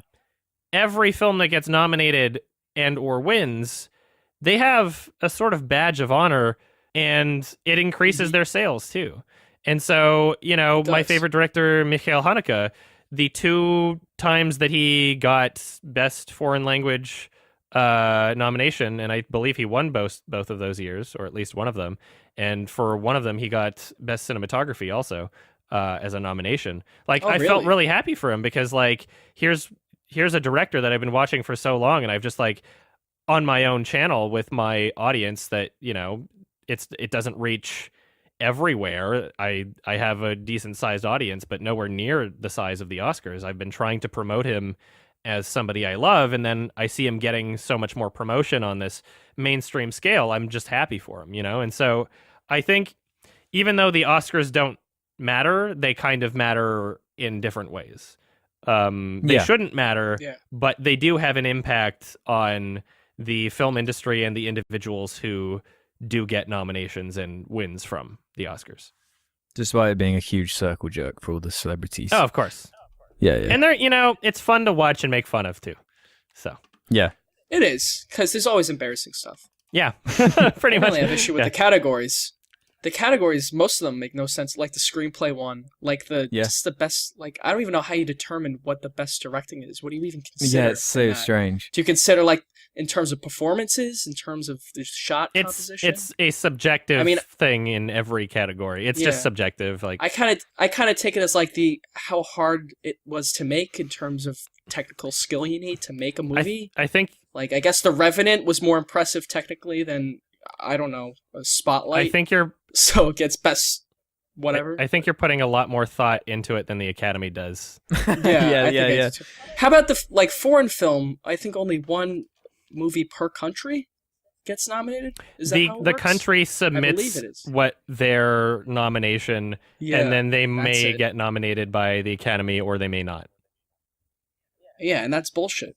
'Cause South Korea puts out like fucking 4 or 5 great movies a year, and they got to pick one. It's so that the Academy themselves aren't expected to actually watch foreign films. What?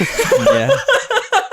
That's pretty much why. It's because they wouldn't want these like rich white people to have to go outside of their element and try to, watch films that aren't just spoon-fed to them by these gigantic corporations in America. So Sardonicast, everybody. Well,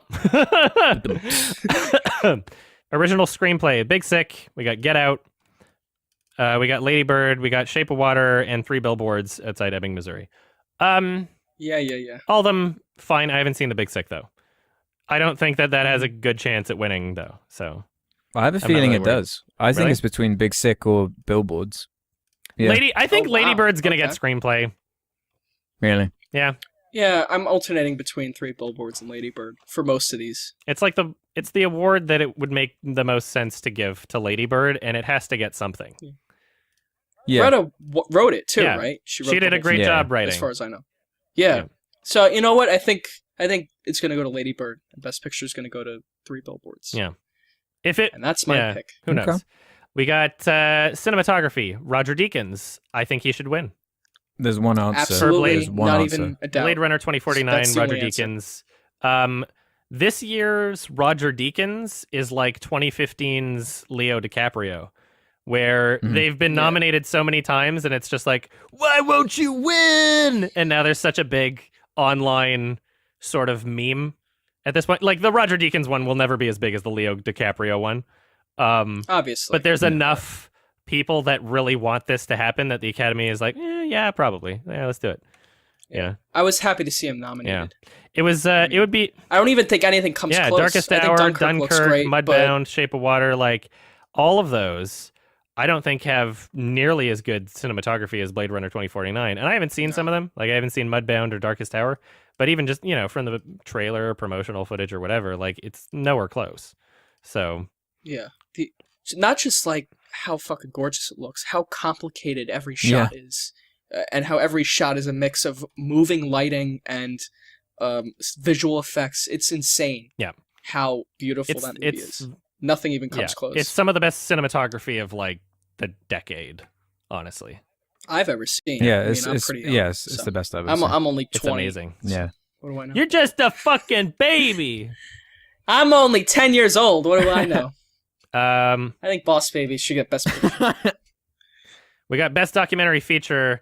I'll just list all of them. Abacus, Small Enough to Jail, Faces, Places, Icarus, Last Men in Aleppo, and Strong Island. Let me just assume that none of you have seen any of them. Nope. No fucking clue.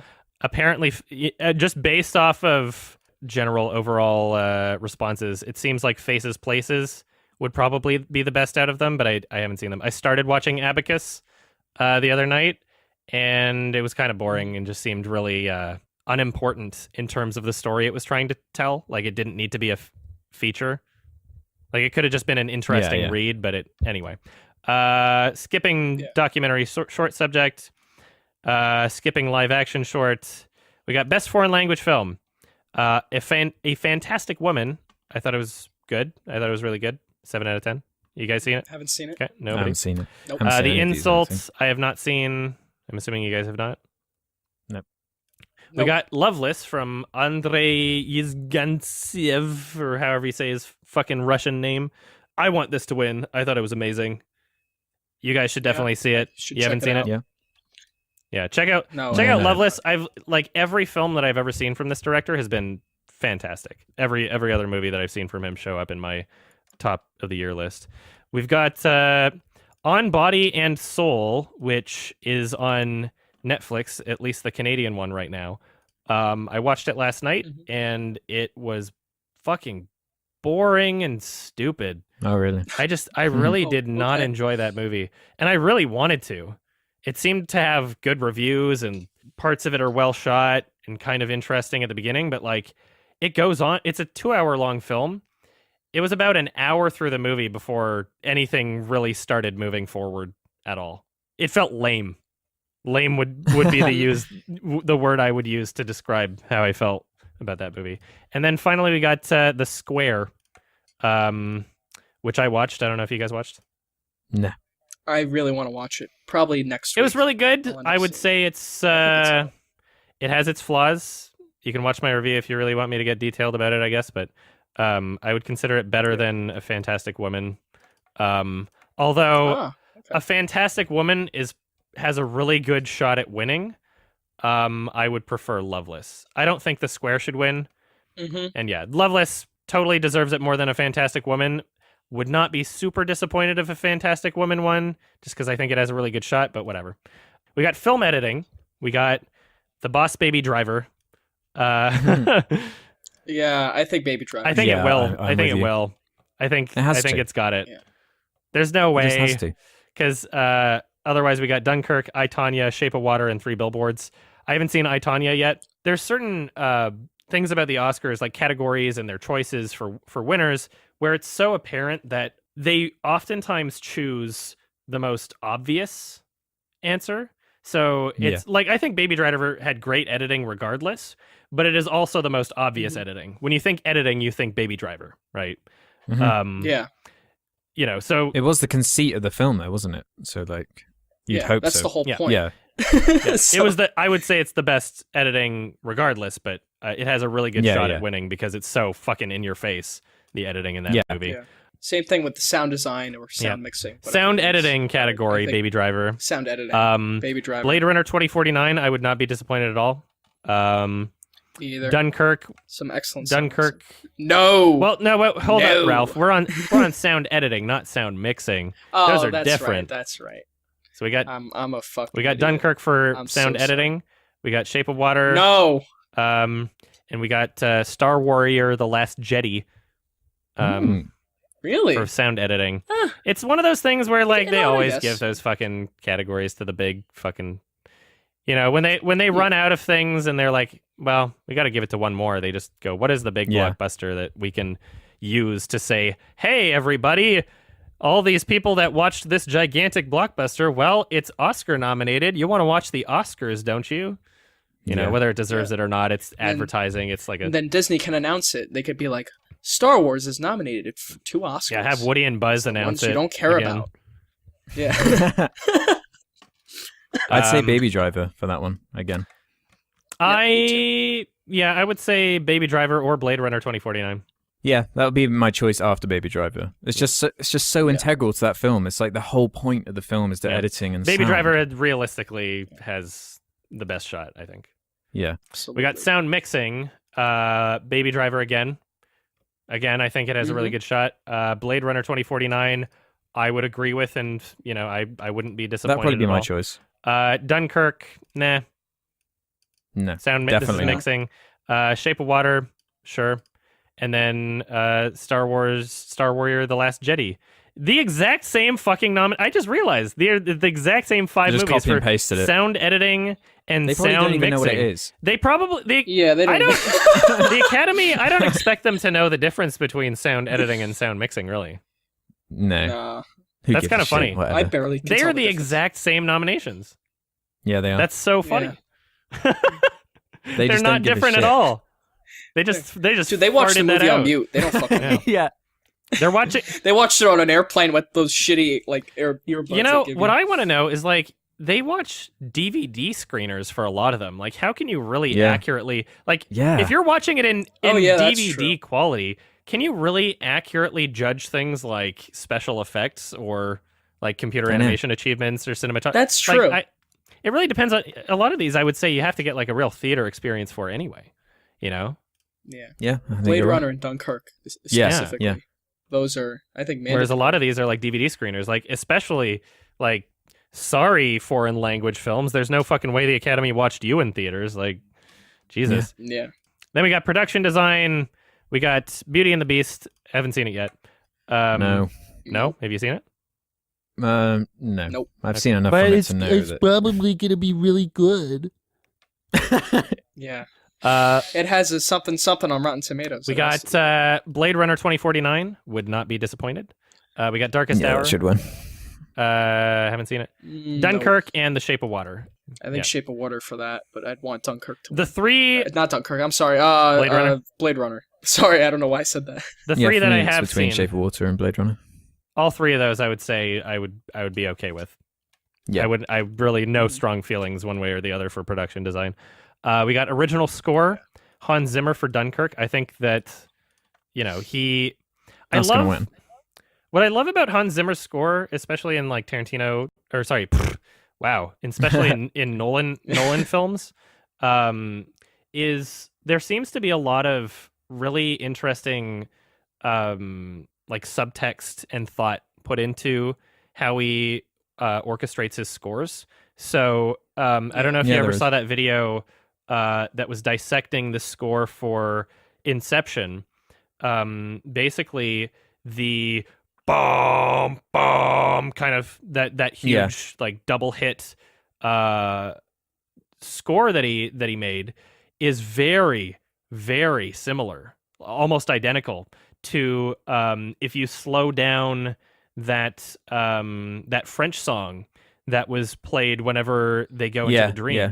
And so it's like he That's used Oh wow. yeah, and so Really? like the whole theme of the film with time slowing down to an X amount while they're in each layer of the dream, and that song is playing in the real world because that's what they use to get to sync up, and it's just I love how much thought is put into it, and I love how he used things like stopwatches and like other sounds in the Dunkirk soundtrack, and there's clearly a lot of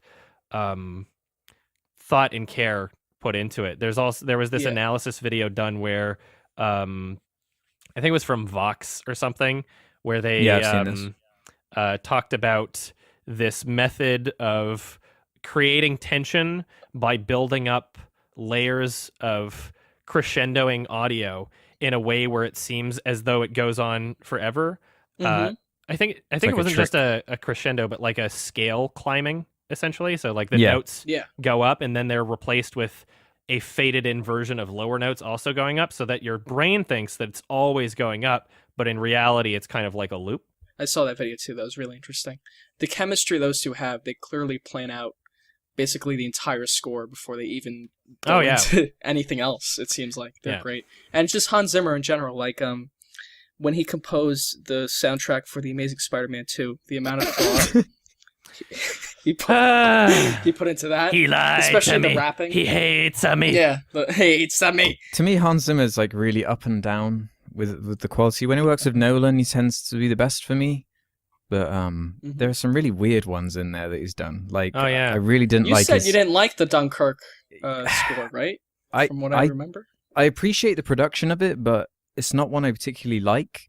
Because there's this problem I'm having with Hans Zimmer with Nolan now, where it's all kind of starting to sound the same. Like, if you go back and listen to In certain ways, songs yeah. from, if you go back to songs from The Dark Knight even, and then Dank compare them Knight. to songs, The Dank Knight, The and then Dank then you go to Dunkirk, and it's like, I wow, lost there you. are some real similarities, like with the ticking. He's been using that for years now.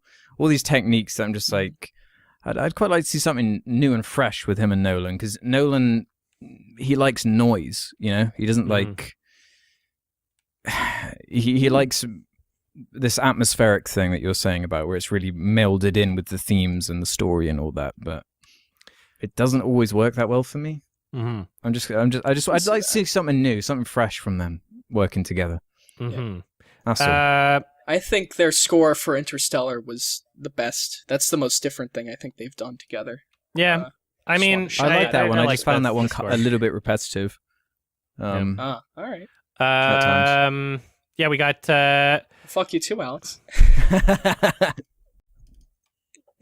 next original score. We got Phantom Thread by Johnny Greenwood. Would not be disappointed at That's all. the winner. I loved That's my in pick. terms of like a melody that gets stuck in your head and like the composition of like chord progression and just the overall feel of it. That's my favorite easily.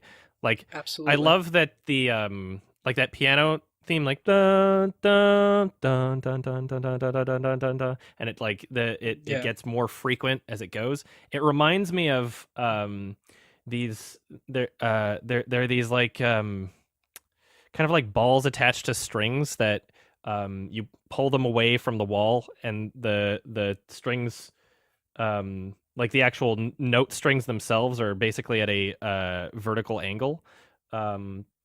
You pull the string with the ball on it away from the wall, and you just let it fall, and it kind of creates that exact same feel.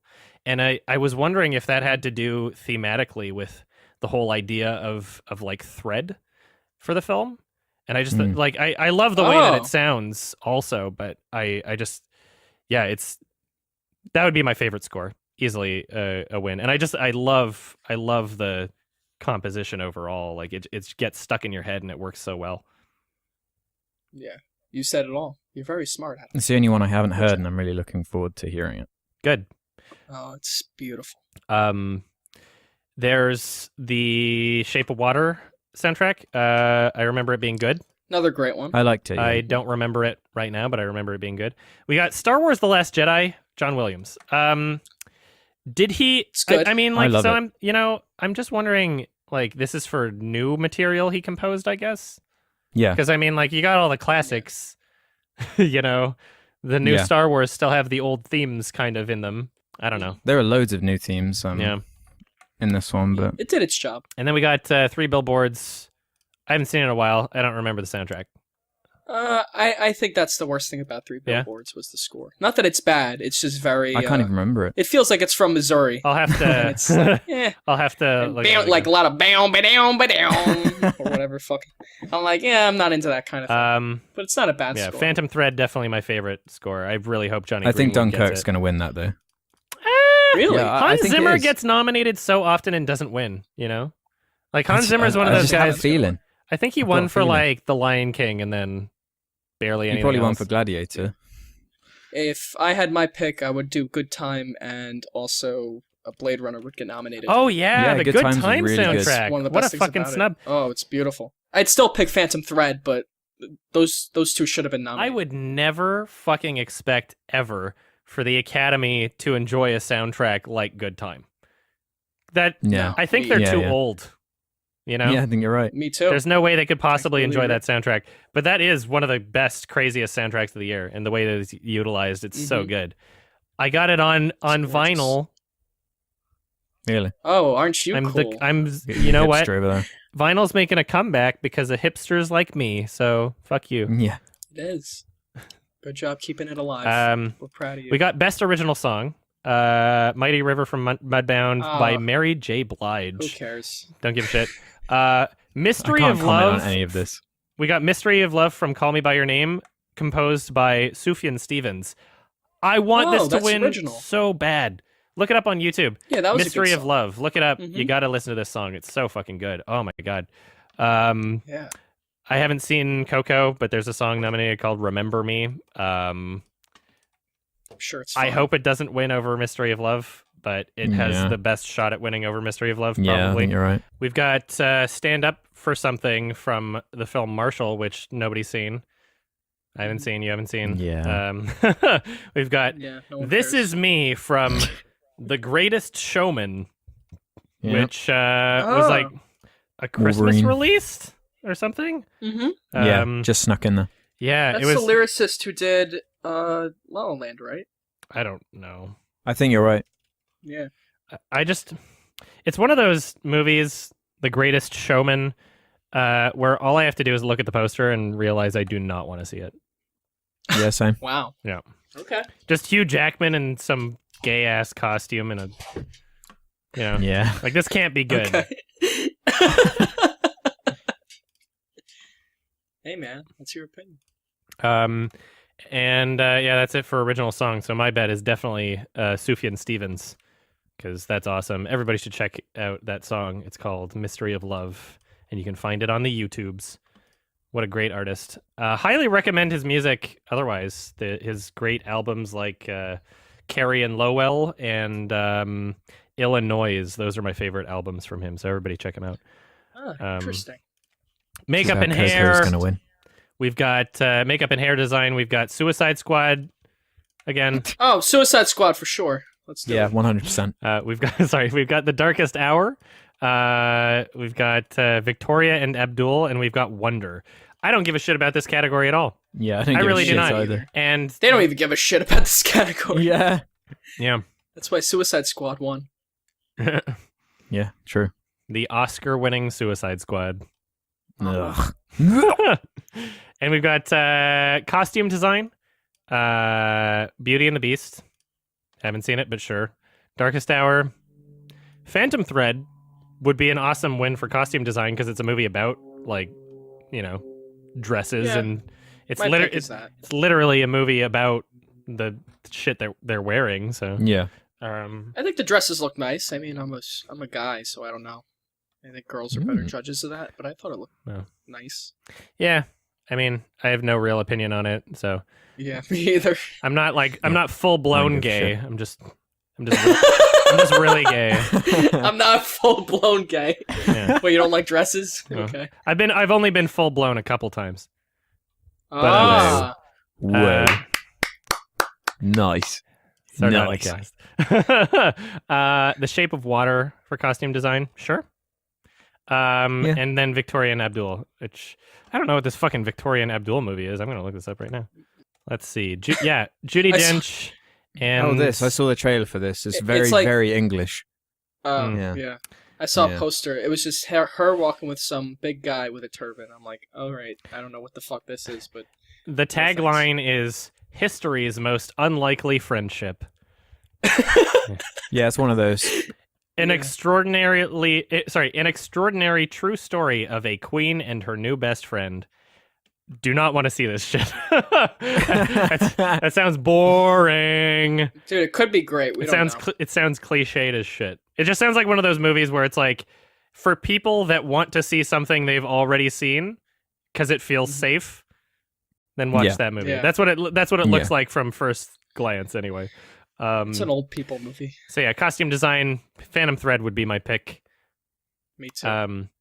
Then we got visual Water's effects, probably which mine. is the last category, the only one I haven't mentioned. Blade Runner 2049, hell yeah, fuck yeah. too.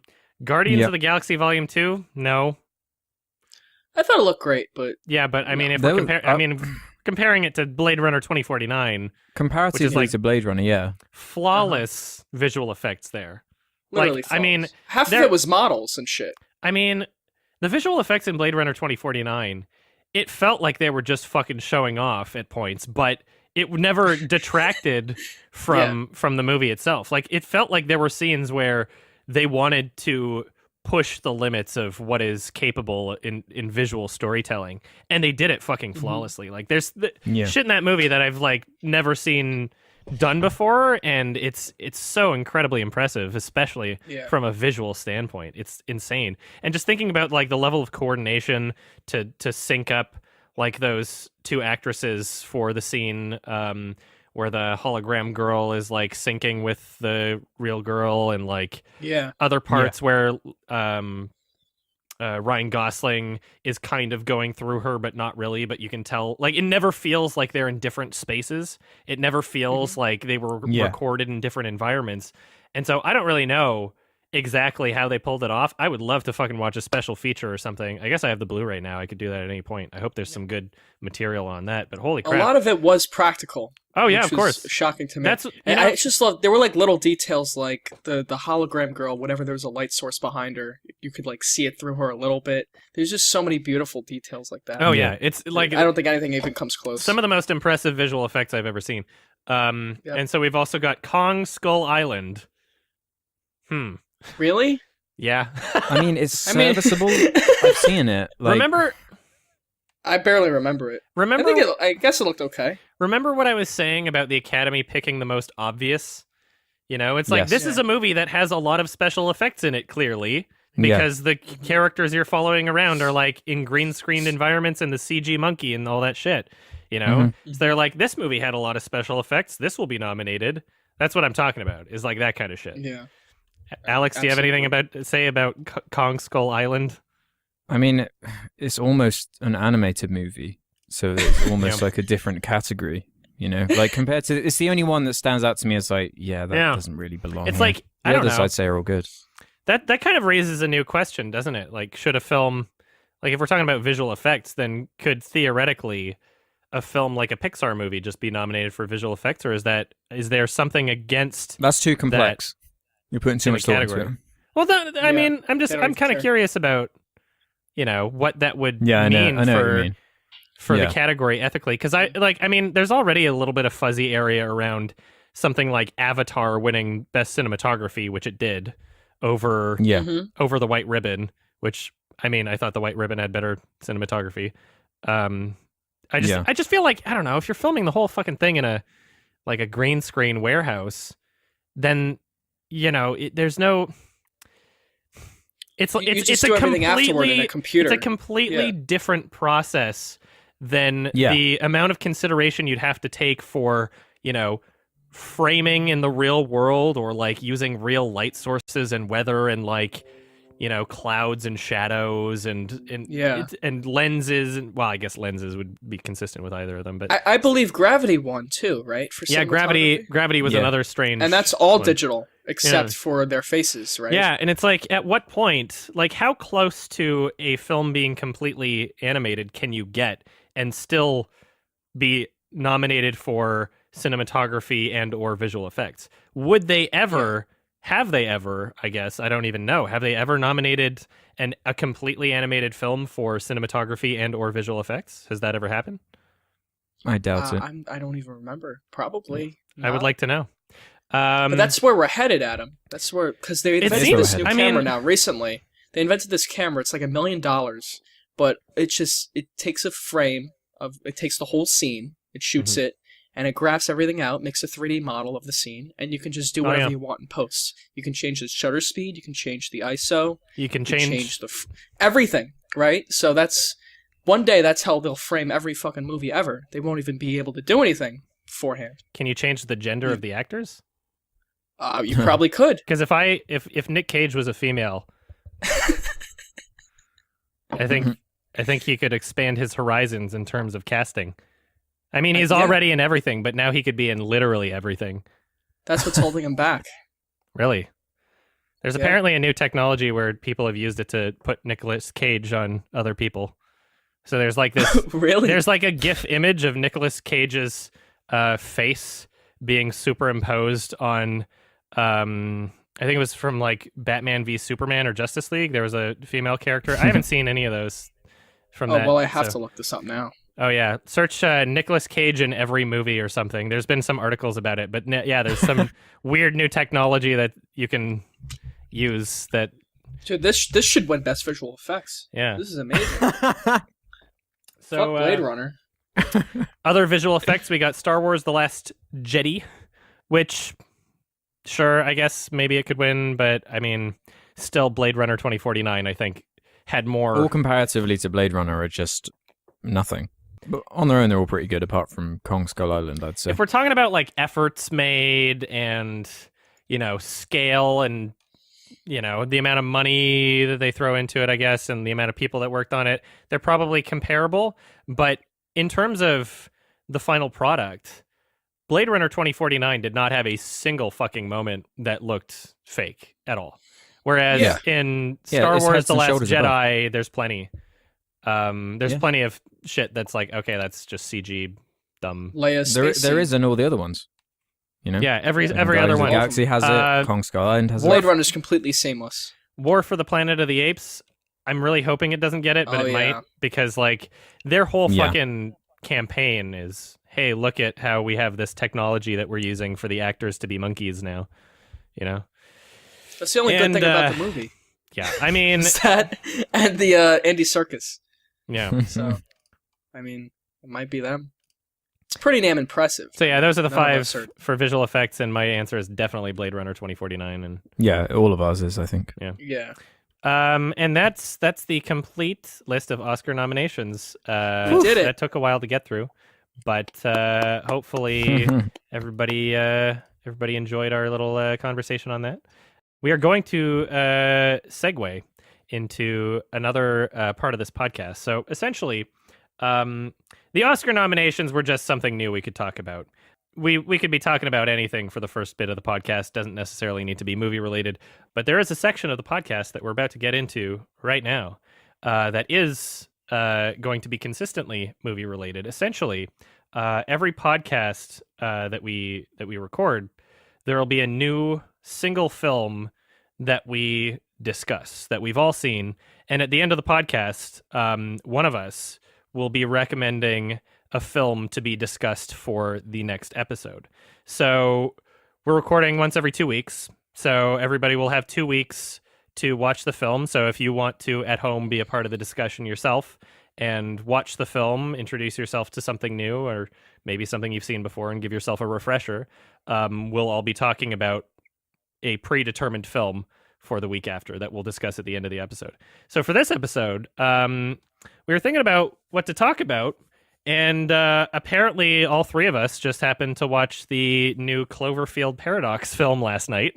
Masterpiece. Completely Is that what it's called? unplanned. I've already called, forgotten. I think it's called The Cloverfield Paradox. Yeah, it is. It is. Right. It is. The Yeah. Cloverfield Paradox, which showed up out of nowhere, and we just all happened to see it, so we might as well fucking talk about this one, because, Yeah. you know, there was no, we didn't have anything to be recommended in episode -1 or 0, Yeah. so, yeah, why don't you... Now, before we talk about this one, do you want to recommend next 2 weeks from now? No, that'll be at the end of the movie? podcast.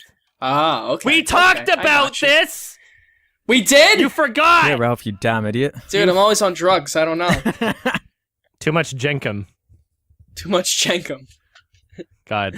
So, who wants to talk about this? Let's this let shit first. Let's let Alex talk about this because we had the majority of this Yeah. discussion in the Oscars thing. So It's fresh in my mind because I watched it today. Oh yeah. Oh, no. Oh boy. So what's it called again? I've already forgotten. The Cloverfield The Cloverfield Paradigm. Paradox. The Yes. Cloverfield Paradigm is. wait. Before you get into it, I should announce that this is gonna be a spoiler discussion. So if nobody wants Oh, yeah. spoilers Oh, yeah. for this film for any reason, there will be a timestamp posted in the description. However you're watching this, we're gonna start on YouTube. We'll probably upload iTunes and Spotify or something, but we're gonna start for YouTube and just see what the fuck happens. But there'll be a timestamp in the description if you want to skip the spoiler discussion. So if you want to watch the film first, either like pause it or skip this part and come back to it or whatever. The designated film discussion sections are all going to be spoiler talks. So before we ever get into this section, we should just mention spoilers. Yeah. The Cloverfield Paradox. Continue. Spoilers.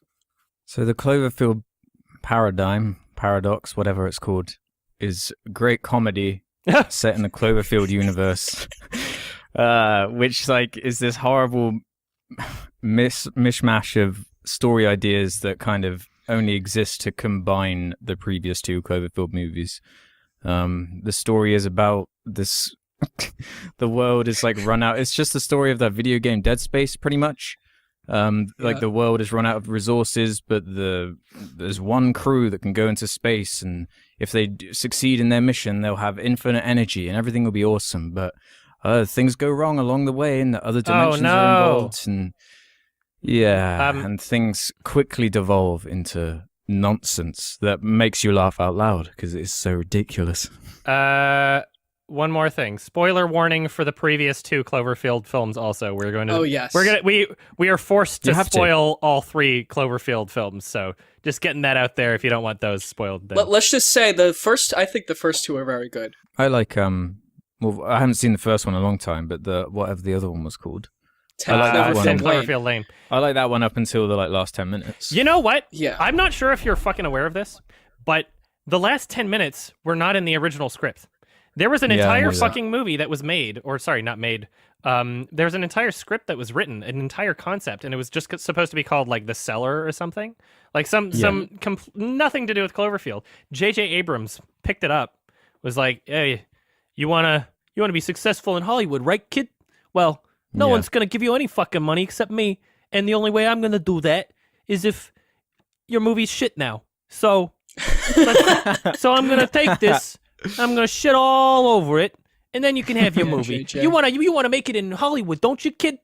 That's how I imagine the conversation went. Anyway, Uh-huh. I think he talks like that. I like the idea of when the using cameras are off. Cloverfield as the springboard for like science fiction stories Yeah. and cinema. But Like, the I way don't- they That's what I have thought to- it was supposed to be. I really like, they fucking have to don't. Because compromise 10 the entire Cloverfield Lane has script, nothing to do with Cloverfield, aside from It the literally fact that does there's not. aliens in it. So they literally just. It's not even the monster from the first Cloverfield. No, it's but not. then this one acts as if both of them exist in the same universe, and I'm like, what the fuck? The 10 Cloverfield Lane, it's they added in that slusho shot at the gas station or whatever. It's like they just Yeah. threw that in there. It's like, oh, slusho, remember that brand from the Yeah, first that was bad. Cloverfield? And then at the end, just the car driving away and hits the fucking mailbox and it says 10 Cloverfield Lane on it. It's like, okay, those are the only things that connected. And then like the monsters, they could have been monsters from another movie, even with that 10 minutes in the end of the movie. Like that really, Yeah. that still didn't really have anything to do with the first Cloverfield. Yeah, it didn't. Not It at really all. didn't. Mhm. And it's like, it pissed me off because there is so much fucking substance to the movie without it having anything to do with Cloverfield that I wish I just Yeah. saw the real movie, you know? Me too. I mean, Yeah. the advantage is, though, you can kind of just shut off the movie before the last 10 minutes, and you got a really good movie. Yeah. That's not an advantage this new one has, because the whole Mhm. movie is fucking terrible. You can't cut out anything. This is So- true. Can we just start with the opening scene and how it felt like they shot the whole movie, and then they were like, we need a scene.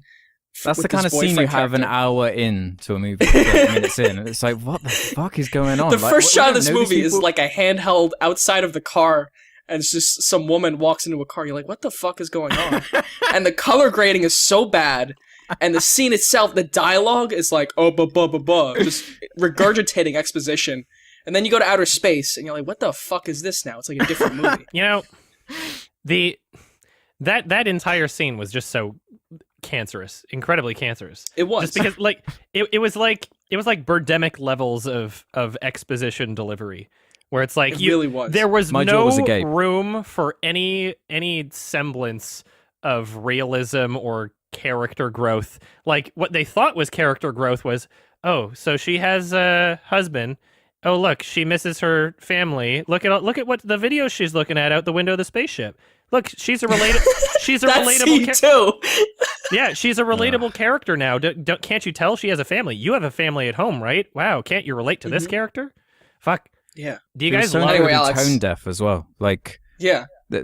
one thing that really stood out to me was the incredibly strangely like placed humor. I don't know if you guys really noticed that, but Oh, there's this totally. one character who's supposed to be like, he's just from like a sitcom who's just in there, who laughs and jokes about everything while everyone else is being serious. And that was bloody weird. And like, is it supposed to be a horror film? Is it supposed to be an action film? Like, what is this even supposed to be? What is it? Is it a drama? Is it just supposed to be what I- Alien?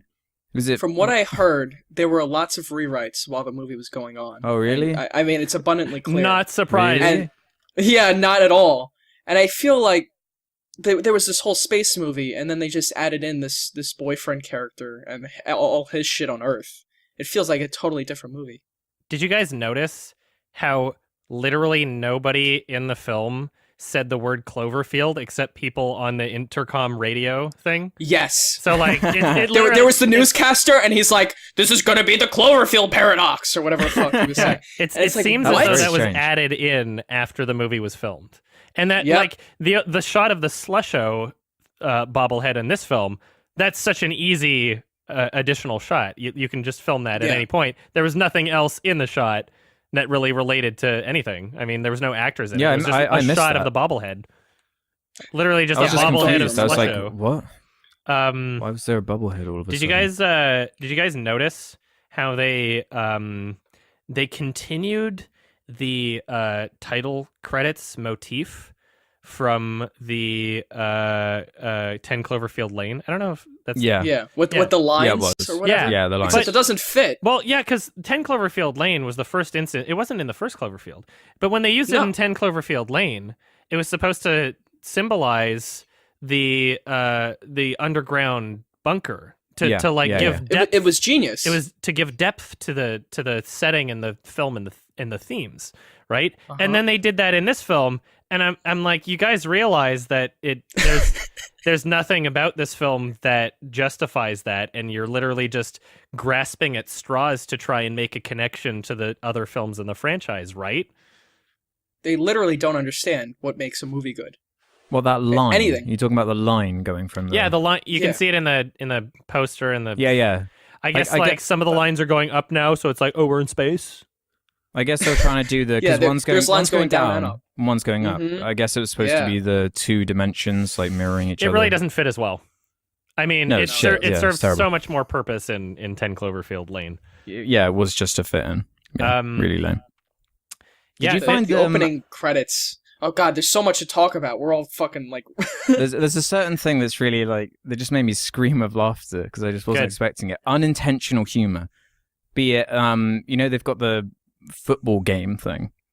Do you remember the shot where it zooms in on like one of the football characters and it just starts spinning out of nowhere? The And whole foosball? table Oh, is the like, players? that's yeah. foosball. Yeah. Yeah, that was hilarious. I found that so Yeah. funny.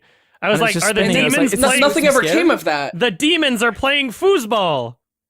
Yeah, and it was like That was so weird. inconsistent in terms of that kind of thing. Like and then how nothing makes any sense. Like why things just start happening? Like why are worms just put inside that guy? The Why does God. that guy's arm just disappear in the wall? What? it wasn't like demons. It was like, sorry, that was my doorbell. Ooh. I'm not getting it. I have roommates. It wasn't demons. It was, it was like, what was it? Like the other The two dimensions are time like warp, and so like yeah. it almost, I don't know, because the way that they explained it in the film was like, oh yeah, we tried to quantum entanglement, blah blah blah, and now it's like the two universes are like, wow, we can't both exist simultaneously, blah blah blah. But then it's like, Yeah. the way that characters die in this film, also one at a time, just conveniently whenever they need to, it just Mhm. seems like Mhm. the universe just doesn't like them, and Yeah. they just die just because it's their turn to die. Like the guy gets his arm sucked into the wall, and he loses his arm or whatever, and for the rest And of he the thought film, it was I'm funny. just thinking like, is no one concerned that could happen again? Like no one's ever like. Yeah. Are you guys just okay with that having happened once and just thinking like, yeah, that was weird and let's move on with our day? Like, I mean, I would. The script needed them to die. Everything What about the fucking guy? It's the black dude. He goes into the thing and he closes the door and locks it. He's like, this door needs to be locked in order for the thing to work. And then he goes off into sacrifice. space and dies. Yeah, the sacrifice. And it's The like, noble why do you have to sacrifice. lock the door? What does that even? That was just like I knew that was Yeah. coming. All of these space movies have to have the heroic sacrifice It moment. had every cliche, even just in terms of sci-fi Oh, content. You yeah. got, like, Yeah. parallel universes, Dude. people in walls, monsters, worms. Hey, have you seen Alien? Yeah, like the it's film just a mix Alien? of all this shit, and it takes none of the good stuff from any of these sci-fi movies. Oh, yeah. Just the bad stuff. This is like if you've ever seen a sci-fi trope ever, it's in this film. hmm Every Absolutely. single fucking sci-fi movie trope, all the way up to the, oh, I gotta do this by myself. The computer needs a person to manually blah blah blah. I guess I gotta, Yeah, that too. I gotta sacrifice myself. You go that way. And then she said something like, no, I can actually do it remotely. He's like, no, don't worry about. Like they just brushed it off. Like Go off without. that's every single fucking trope and cliche that's ever existed in a space horror film is in this movie. And I thought The the- jump scare. I thought The woman in the wall, and you hear like this monster screeching. And you're like, what is that? And except it's it only wasn't her- like yeah. briefly. Yeah, all the sound cuts out, and the woman puts her head to the wall, and you hear. Rah! It's like, why is this woman only screaming like a little bit every once in a while to scare the audience, and not just consistently? She has fucking wires running through her whole body. I thought that the most cliched space horror movie I'd ever seen would be Life from 2017. I was about to bring that up. And yet Yeah, somehow I did too. it felt like this film was even derivative of that. Somehow. It's like a watered down version of a watered down science fiction movie. It's the Life most is a watered masterpiece. down. It's like it. Inception. It's the most watered down and derivative and uninspired a science fiction film could possibly be. And they decided this would work great for the Cloverfield universe. That's the best part. Oh, yeah. Well, Is all the parallels with the tie-ins with Cloverfield. you know what, though? in a way, it What? was a smart business decision because you have this property, and the original title of the film was supposed to be The God Particle. Think about it. Yeah. No one would have fucking seen this movie unless Yeah. it said Yeah. Cloverfield. They literally nobody would have fucking seen it, and all of a sudden you just attach Cloverfield on the front of it, just like, yeah, this is the Cloverfield universe. We'll have some answered questions, guys. I'm J.J. Abrams. I've made a career off of blue balling people. Fuck off. Well, I don't even know about that because this movie's so bad that they saw it and went, no one's going to see this in a theater. So let's fucking sell it to Netflix and just throw it on a Monday Literally. and just have people watch it that way. That's It's- how bad it was. You know, I don't even understand how they sold it, because what science fiction concept is in this movie that, like, a producer went, wow, that's really interesting. We have to make this movie. Because there's nothing. There's nothing original or intense or creative about a single thing in this movie. it is, you know, the Cloverfield films have some of the most interesting marketing I've ever seen. And Mhm. all the way up from the original, I don't know if you guys were, I don't know how old you guys were when the original came out. But I was like 12. okay. I I remember loved the seeing it. marketing. I I was totally on board when for it, the marketing. oh of that dude, movie. I was so fucking obsessed with the whole mystery behind the first film. Essentially, they released Mhm. Cloverfield 2008. They released a trailer, found footage. It was at a point in time where found footage hadn't been beaten to death. Yeah. It was not in the like horror film found footage cancer explosion that happened shortly after. Yeah. And so they released this trailer. People at a party. There's clearly some sort of, you know, end of the world thing happening. Shit flying into buildings. The fucking head of the Statue of Liberty like falling into the street, and like, oh my god! And just like from these little tiny clues that they left in the trailer of people saying like, there was this huge discussion online of people debating what people were saying in the trailer, and somebody said, it's alive, it's huge. And there were actually people that were like, no, he said it's a lion, it's huge. The monster's a big lion, I know. Like, so people, there is this whole online discussion over like what the monster would be, and the trailer never They would showed. pause. They would pause the trailer and like Oh yeah, circle the frame by monster in frame. the background. It was genius marketing, and They didn't even say the title of the movie in the trailer. Oh yeah, that too. It was absolutely genius marketing. Some of the best marketing I've ever seen. And Mhm. and so, you know, not showing the monster, not even technically making it obvious that there was a monster at all. When I first watched the trailer, I thought like, oh, like, you know, meteors or something. Like, I don't know, like it's an end of the world scenario for sure, but it could have just been like a Roland Emmerich natural disaster kind of thing. I don't know. Yeah. But yeah, people figured out that there was a monster, and there was this huge online debate over what the monster was, and like all this discussion going down on like the IMDb discussion boards. Rest in peace. And they had websites made for the company Slusho, and so people were scavenging these websites for clues that literally ultimately led nowhere. But there was so much of a fucking hype train behind this movie. I remember I saw it in theaters the day it came out. And as soon as the trailers ended and it was quiet, like right before the opening title, some guy was like, "It's a giant snake." like just as though they were like calling what the movie was supposed to, or what the monster was supposed to be. It was so funny. And I mean, like, Yeah. ultimately, the movie is fine. It's good. It's not. I mean, really love it. I loved it okay. a lot more when I was younger than I do now. There's parts of it that like kind of Mhm. piss me off and are annoying at this point as I'm older. yeah. But it's still, you know, a passable, fun, exhilarating found footage film. But the marketing behind it is like the most notable feature, I think. And Yeah. so it's funny that they've continued this marketing trend across all of these different Cloverfield films. And the quality of the films, I mean, 10 Cloverfield Lane was great. The last 10 minutes sucked, but this film is just like, this is garbage. This is fucking garbage. It really is. Can we talk about the final shot of the film? Oh yeah, That's the best part. we can talk I about everything. rewinded it because I was like, did I just see what I just saw? I was just so dumbfounded by what I'd seen. Like it just came out of nowhere, and it's like, what is that a reveal? Is that supposed to be like a surprise? We It saw meant it earlier. nothing. Like, it meant nothing, and then the film ends, and it's like, what does that mean? Like, you've just opened a whole other avenue of storytelling with this. This what happened just here, and you end it there. You know, What are you doing? And it's not even like, oh, what's going to happen now? It's like so what? Yeah. So what that happened? How is that going to impact anything? What is that? Why do I give a shit? Great. So everything meant nothing then. Okay. So- great. Basically. Yeah. you have a movie, you have the God particle.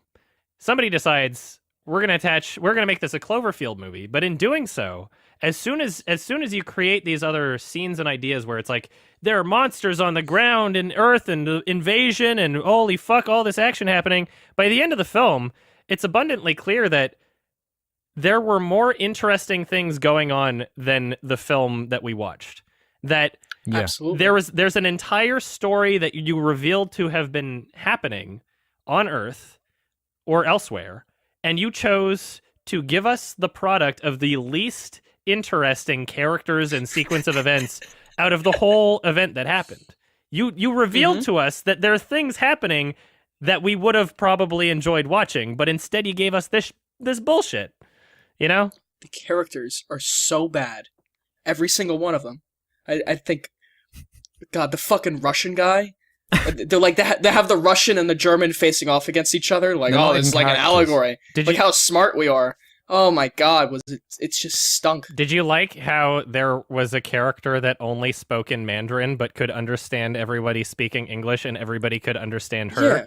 So it's Yeah. like, why are And you not? they would switch between languages halfway through sentences. I'm like, why the Yeah. fuck is this even in here? That was a little odd. This is perhaps they're planning on releasing it in theaters in China. Maybe Maybe. that's like I know mean, what? I didn't even think about that's that. that's a common theme for films nowadays. Is like, how do we market to China? It's a huge Let's market. make the movie dumb. Fuck Kung Fu Panda, you know?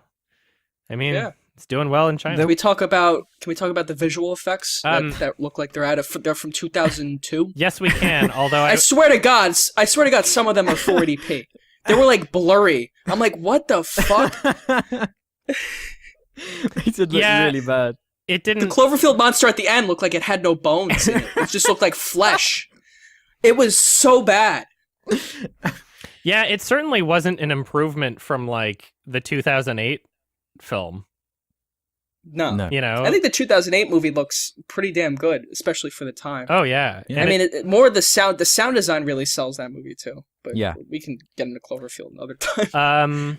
yeah. There was something that really confused me though. Like, so the Cloverfield monster in this movie, is it the same one as the original? Or is it Oh, different? yeah. It doesn't look That made like no sense it. to me It doesn't either. look like it. It doesn't look the same. No, it is. Like, how fucking I thought tall is the it? design was, I think that That's it's the thing. taller. They got the proportion all wrong, and apparently this movie's supposed to take place at the same time, right? Which But is there's 2008. no fucking way. And we didn't have spaceships in 2008. There's like What that. about- There's the original timestamps Cloverfield? on the dates in the original film. Like you can tell what date it is Yeah. because their camera says it. In the original Uh-huh. film, were they in like a depression, like the whole world, like low on No, fuel? No, it was and just stuff? normal. no, it It was wasn't. just- I thought it was They, just they never even 2008. mention It it. did not account for those kind of fucking things. And so, like, apparently there's people that think, like, oh, so it is and it isn't sort of thing. You know, like, maybe it's other dimension where the same things are kind of happening and there's more than two, you know, like, perhaps that's the case.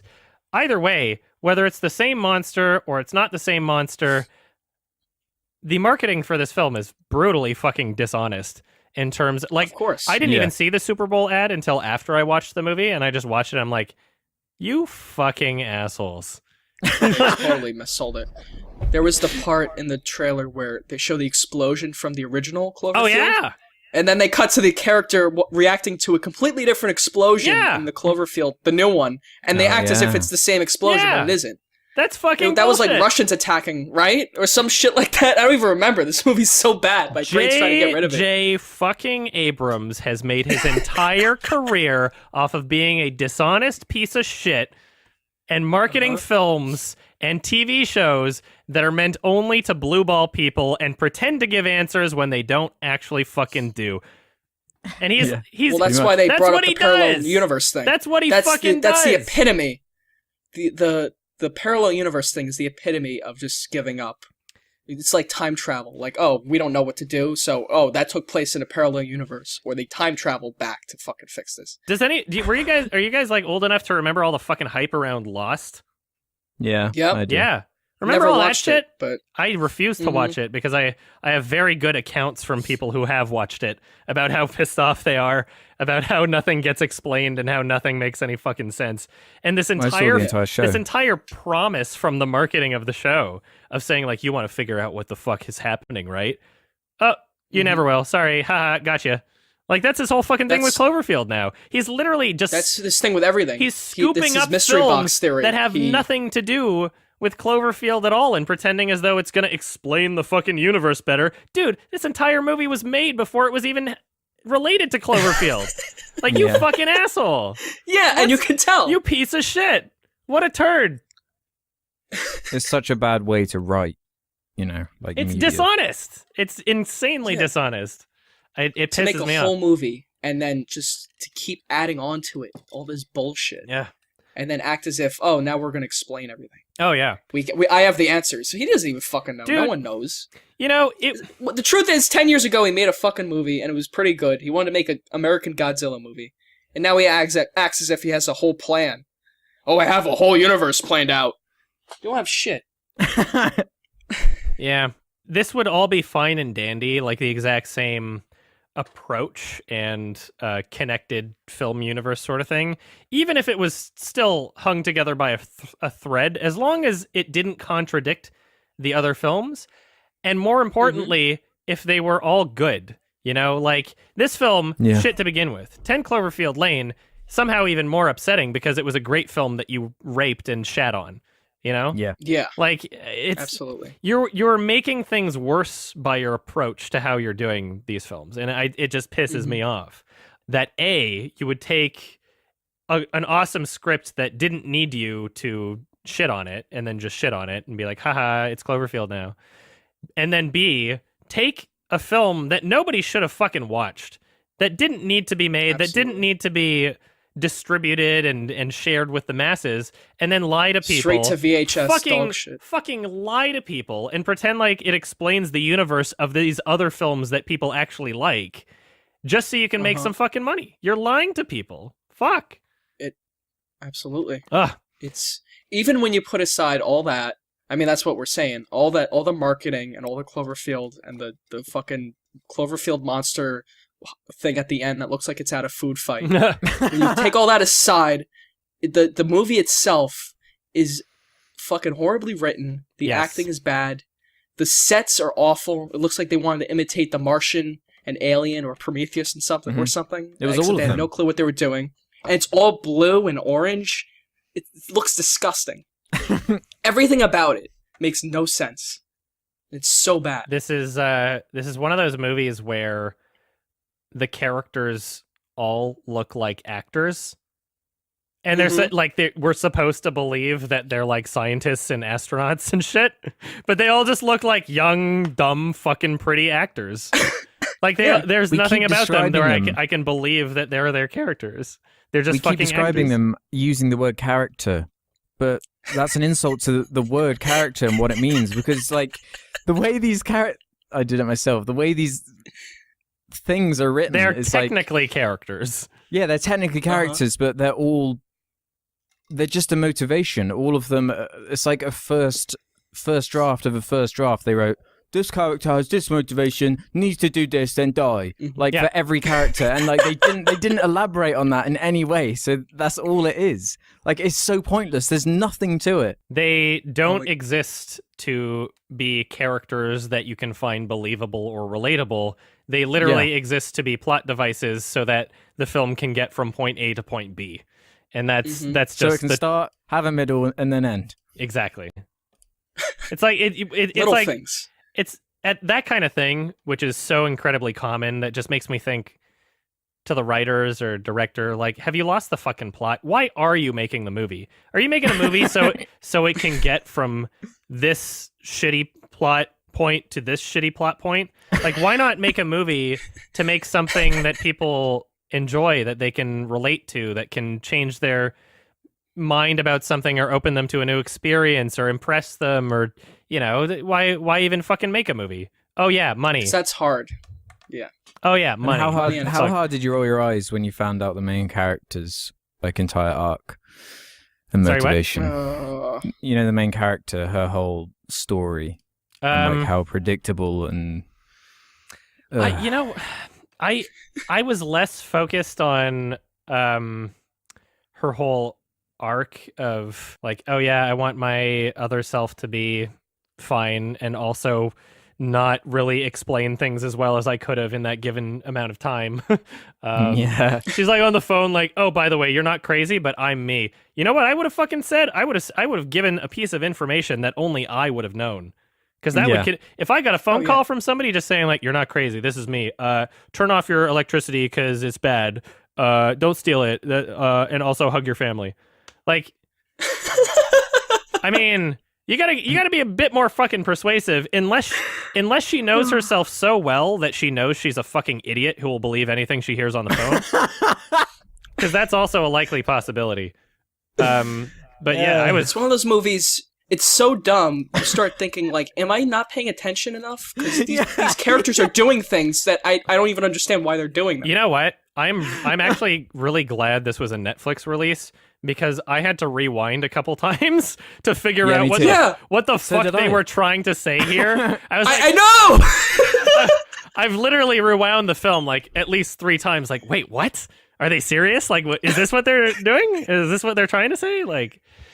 My God. Did you like the Skype conversations she would have with the boyfriend, and it looked like it was shot on an Arri Alexa? Oh yeah. Like, how hard is it? I know you two probably complain about this all the time, but just get a computer and fucking record that scene with a computer monitor or a computer camera, a webcam. It'd be so much better. More believable, at least. Can we talk about how literally 0 scientists and astronauts ever would ever suggest trying to warp backwards through quantum entanglement? Like, so, I'm sorry, you're in this universe right now. You have this payload or this fucking infinite energy thing, and you could bring it to this Earth or whatever. You've got somebody who's from this Earth that can explain the ins and outs of whatever's the fuck's going on anyway. Are you serious? Like, you're most. They all decided pretty fucking unanimously, like, yeah, if we just do the same thing backwards, we'll wind up back at the same place. I'm sorry. You seem to have a pretty fucking firm grasp on quantum entanglement, despite the fact that you even being here was a complete fucking mistake. That warped a girl. So dumb. It warped a girl into the fucking wires of your ship. You don't think that could be a potential risk of happening again? You don't want to fucking maybe take some precautions? You don't want to have like a talk about how that's the stupidest fucking idea ever and no one would ever do that? When the world goes missing or whatever, Earth goes away, and they look at all the cameras, they're like, all the different camera feeds, they don't see Earth. And then the Chinese lady runs to her room to look out the window just to make sure that Earth isn't out there. I'm like, you fucking saw every camera feed on the entire ship. Like, oh, I'm going to look out my window, and now I'm going to see Earth. Hopefully. Did you notice how many scenes there were where there was some kind of argument going on, where one character thought one thing, and the other character had a differing opinion? There was a lot of forced drama. But the conclusion of it was incredibly strange to me because it just took like a couple of lines and then the person who originally had a problem with it was suddenly like, actually, no, yeah, you're right. Let's do that right away. Let's not even question it anymore. Let's go right now. Let's go. Yeah. The music. Yeah, the music was making me laugh. Oh my God. It sounded like they recorded the score on GarageBand. Really. It was so bad. It was a bad score. I wouldn't be surprised. Did you enjoy how subtle the overall film was? It was about as subtle as Birdemic. Like your comparison earlier is apt. Have you guys seen Evil Dead 2? Uh-huh. Great movie. You know how Bruce Campbell's arm gets possessed and it's presented as a gag in that film? Oh yeah. You know how they did that in this film and it was not presented as a gag? Uh-huh. They did it like it was a serious, Yeah. dramatic thing. So I'm sorry. You're supposed to be horrified. How do people so quickly come to the conclusion, looking at a hand that's writhing around on the ground, trapped in a transparent box that you just happen to have on hand? What is that glass box that you have that you just trap? Whatever that is, you just had it laying around. Like, oh, it's a hand. It's an arm trapper. We have those on hand. But Why could the arm move on its own though? I don't know. And it's like, how did they come to the conclusion so quickly? It's trying to write something. Who would say that? I think it's trying to write something. Let's give it a pen. What? It made no fucking sense. None of it did. Pissed me off. It's just nonsense. The scene with the guy's eye, and his eye would go all over the place. I like looking in the that. mirror. That was so and he was like, "What? What?" That was hilarious. Why did he try to kill everybody? I don't know. Everyone's just the worms. 3D printed gun. Yeah. That was fucking hilarious. Did he 3D print the ammunition and cartridges too, or what? Yep. I guess so. He 3D printed gravity too. What? Ugh. I don't even know if bullets would work in space. I don't. Well, Like I mean, that. I mean, I mean, I at what could point be were wrong. they shooting 'cause it not in the? I don't know. They I don't they know were what you're only trying to shooting say it- here. Okay, so the way the ship is constructed, from what I can see, it's rotating constantly, and that's what creates the gravity, right? Because Well, you'd still have a force from whatever. you know what, you're totally whatever right, and I'm mechanism wrong. propelling. This movie's a fucking masterpiece. You're right. I'm sorry. I mean, I was completely off. it's okay. You're still young. I know. You're just I a don't little baby understand these boy. things. That's why I go to liberal arts school. Oh, okay. I hear there's lots of jobs in liberal arts related fields. I hear that's a There are. surefire way to make money. Absolutely. It's a thriving industry. Yeah. Especially with movies like this being made. When the world ends and we all get warped in quantum entanglement and Cloverfield monster happens, the top jobs that the government is going to ask for when we try to repopulate the planet: first, art teacher; second, art teacher's assistant. Music teachers. Yes, Chorus instructors. Yeah. Absolutely all that all stuff. absolutely Ralph, necessary. Because if you what don't you've give got to people bank that, on, you got to bank on J.J. Abrams approaching you and saying, "Hey, you see that film you're making? Imagine Cloverfield in the title. You put a monster in there, mate. What would I call it? King Candy Field. Yeah. Cloverfield, because the film is called Lover. Yeah, so they would Cloverfield just take Lover. Cloverfield and highlight Lover in it. Yeah, Pink font. it's perfect. I got to call up JJ right now. Yo, JJ! I've actually had a friend. I have a friend who knows JJ and talked to him on the phone. Really? And JJ's just he gave him some life advice and some filmmaking advice. Did you He's give a him a very TED good guy, talk? apparently. Can we? Uh-huh.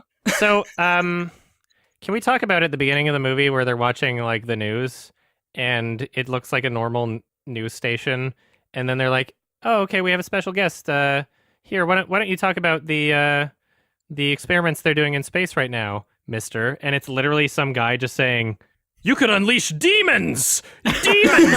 And I'm just. You let this guy on. Is he some sort of expert on this shit? Like, I thought that was first weird. of all, I mean, if you are an expert, have there been any other recorded instances of demons being unleashed on Earth? How do you know that this energy source that they're trying to release in space, how do you know that it could release demons and monsters? Quote, him saying, from the past and the future. By the way, this turned out to be true. How did you get to that fucking conclusion, Mr. Crazy Guy, that they let on the Yeah. news? He called it the Cloverfield paradox. Genius. Why did they let him on the news, and how did he fucking know that shit? What about their experiments they were doing in space? First of all, how would he have all of the details and schematics for exactly what they were doing to create this energy? Second, how did he What? know that it would do that? I just don't Wish I had understand an how answer. can you write something this contrived and terrible and not have someone along the line, along the due process, read it and say, none of this makes any sense. We're Well- not going forward with this. We're shutting this down because this is so stupid. I would almost expect that from a production. If let's say JJ and Bad Robot and all these quote unquote professionals were involved on the project from day one, you would expect that. But it seems like the whole movie was made and then they just added a couple extra shots and lines to make it something that they could sell as a Cloverfield film. So I don't know which one's better or worse at this point. I really don't. They're just equally bad. Like, which one's more embarrassing? They're just cynical business decisions. Like, it's not even thinking about the end product at all. It's totally about just business and advertising. Yeah. They did, when it seems like they don't give a shit, it's probably because they don't give a shit. Yeah. JJ, like, at least Cloverfield Lane was a good product that they got loads of eyes on through adding the shitty bit at the end. But like with this, it's like, did no one watch this and think maybe we should choose another project that's being made and put Cloverfield on that, because that at least might not be the worst thing ever? I'm not even fucking kidding. As soon as the movie was over, I had this this imagination of just JJ Abrams looking online and seeing the shitty reviews and how people think the new Cloverfield Paradox film is shit. And I just imagined him like on a sunny like resort golf course somewhere, taking a sip of some alcoholic beverage with his legs crossed and just thinking like, looking on his phone and just like being like, ha, whatever, and like smirking to himself like, I'm not going to care about that because I've made money. I literally just had that vision in my head as soon as I finished the film. I'm like, this is what he's probably doing right now. I mean, he won. He sold it to Netflix. They paid him, and that was the end of it. And the rest of it's kind of irrelevant, and we'll all forget about it. It's just it's so. I think this is going to be one of the worst movies of the year. Like when it's all said and done by the end of this year, you're right. I think this is going to make it on most of the list. Before I watched the film, it was at a 6.9 rating on IMDb. Right before I watched the film, by the time I had finished the film, it was at a 6.4. Now the next day it's at a 6.0. Seems to be just going down. Wow. So it'll be 5 point something by the end when it levels out, I guess. But like that Netflix film Bright has like a 6 point something, and Jesus Christ. Oh wow. Is it better than Bright? No, Bright's it's worse better. Than Bright. Yeah, it's worse than Bright's Bright. better. I mean, I haven't seen Bright. So. Bright, I was expecting something that was as bad as Suicide Squad, and I was pleasantly surprised that it wasn't. It was still a mess and boring really and not good, but it wasn't nearly as bad as what I thought it would be. I mean, it's competent, right? One more thing. It has like a script. I just found it boring. Really dull. So the Netherworld was like making the magnetic thing happen with the guy with no arm, and he like the goo wrapped around his face. And was that what was moving? It was it's like so confusing. It was like the goop thing was like from the little, like the caulking gun or whatever he had. Yeah, they kept that showing he was using to fix He shit. would like put energy, and then he used a bunch of it, and then like everything metal started flying to the wall opposite of him, but then the goop like wrapped around him, was like, here, you're mine now. And then literally it, not even kidding, it's a CO2 canister. A compressed CO2 canister gets sucked to the wall, hits the wall, and then the whole room explodes. Did it make like a spark or something? Like what happened? I mean, it's CO2. Yeah, I don't know. What did they say was in there? Like that it was just a bunch of... They said there's like concentrated levels of oxygen, not to like light a match because it'll explode. Right. They said that before, but it was just a CO2 canister that hit the wall. That was really weird. I thought that was one of the worst scenes in the movie where it just made no sense, and it had to get to this point. I mean... Dude, there's so many bad scenes, I don't even remember that. I just... okay, if we're gonna accept the logic of this alternate universe just conveniently picking off characters for no fucking reason, if we accept that and pretend as though that's consistent, still... the missing arm moving by itself doesn't make any sense. Like that doesn't tie into anything. Like that has no relation with anything they've explained at all in the entire film. Like that's straight out of a different film. It's like, yeah, I mean, who was controlling that arm? Was it him in the other universe? Because like in the other universe, the ship had crashed and they were like dead in the ocean. So like, whose arm was Arms that? can't move on Where their did own. it Like, come- when your arm is cut off, it doesn't start like running around. Like it has to be connected to like a nervous system and Yeah, like a I mean, brain. like, who wrote that down, and who knew like what the arm was supposed to write it down? That, you know, why? Yes. They said that's one of the plot points that movie's makes So the the least arm sense. told them to cut the guy open, and they cut the guy open, and what they found, like the Why did the arm know that? yeah. An arm doesn't have a brain. Even if like let's say that the arm was connected to the The dead guy. alternate universe version of the guy with no arm. Let's say that it was his arm from another universe that showed up in this one. How still, I mean, like, did the guy in the other universe see that guy, the possessed guy, eat this big box, or like surgically insert it into himself, or what happened there to make? I don't understand. It makes literally no sense. There's nothing about it. That makes Zero sense. fucking sense. No sense at all. It's And that kind of here's a ineptitude question. that just stuns me. Here's though. a question: is there anything good about this movie?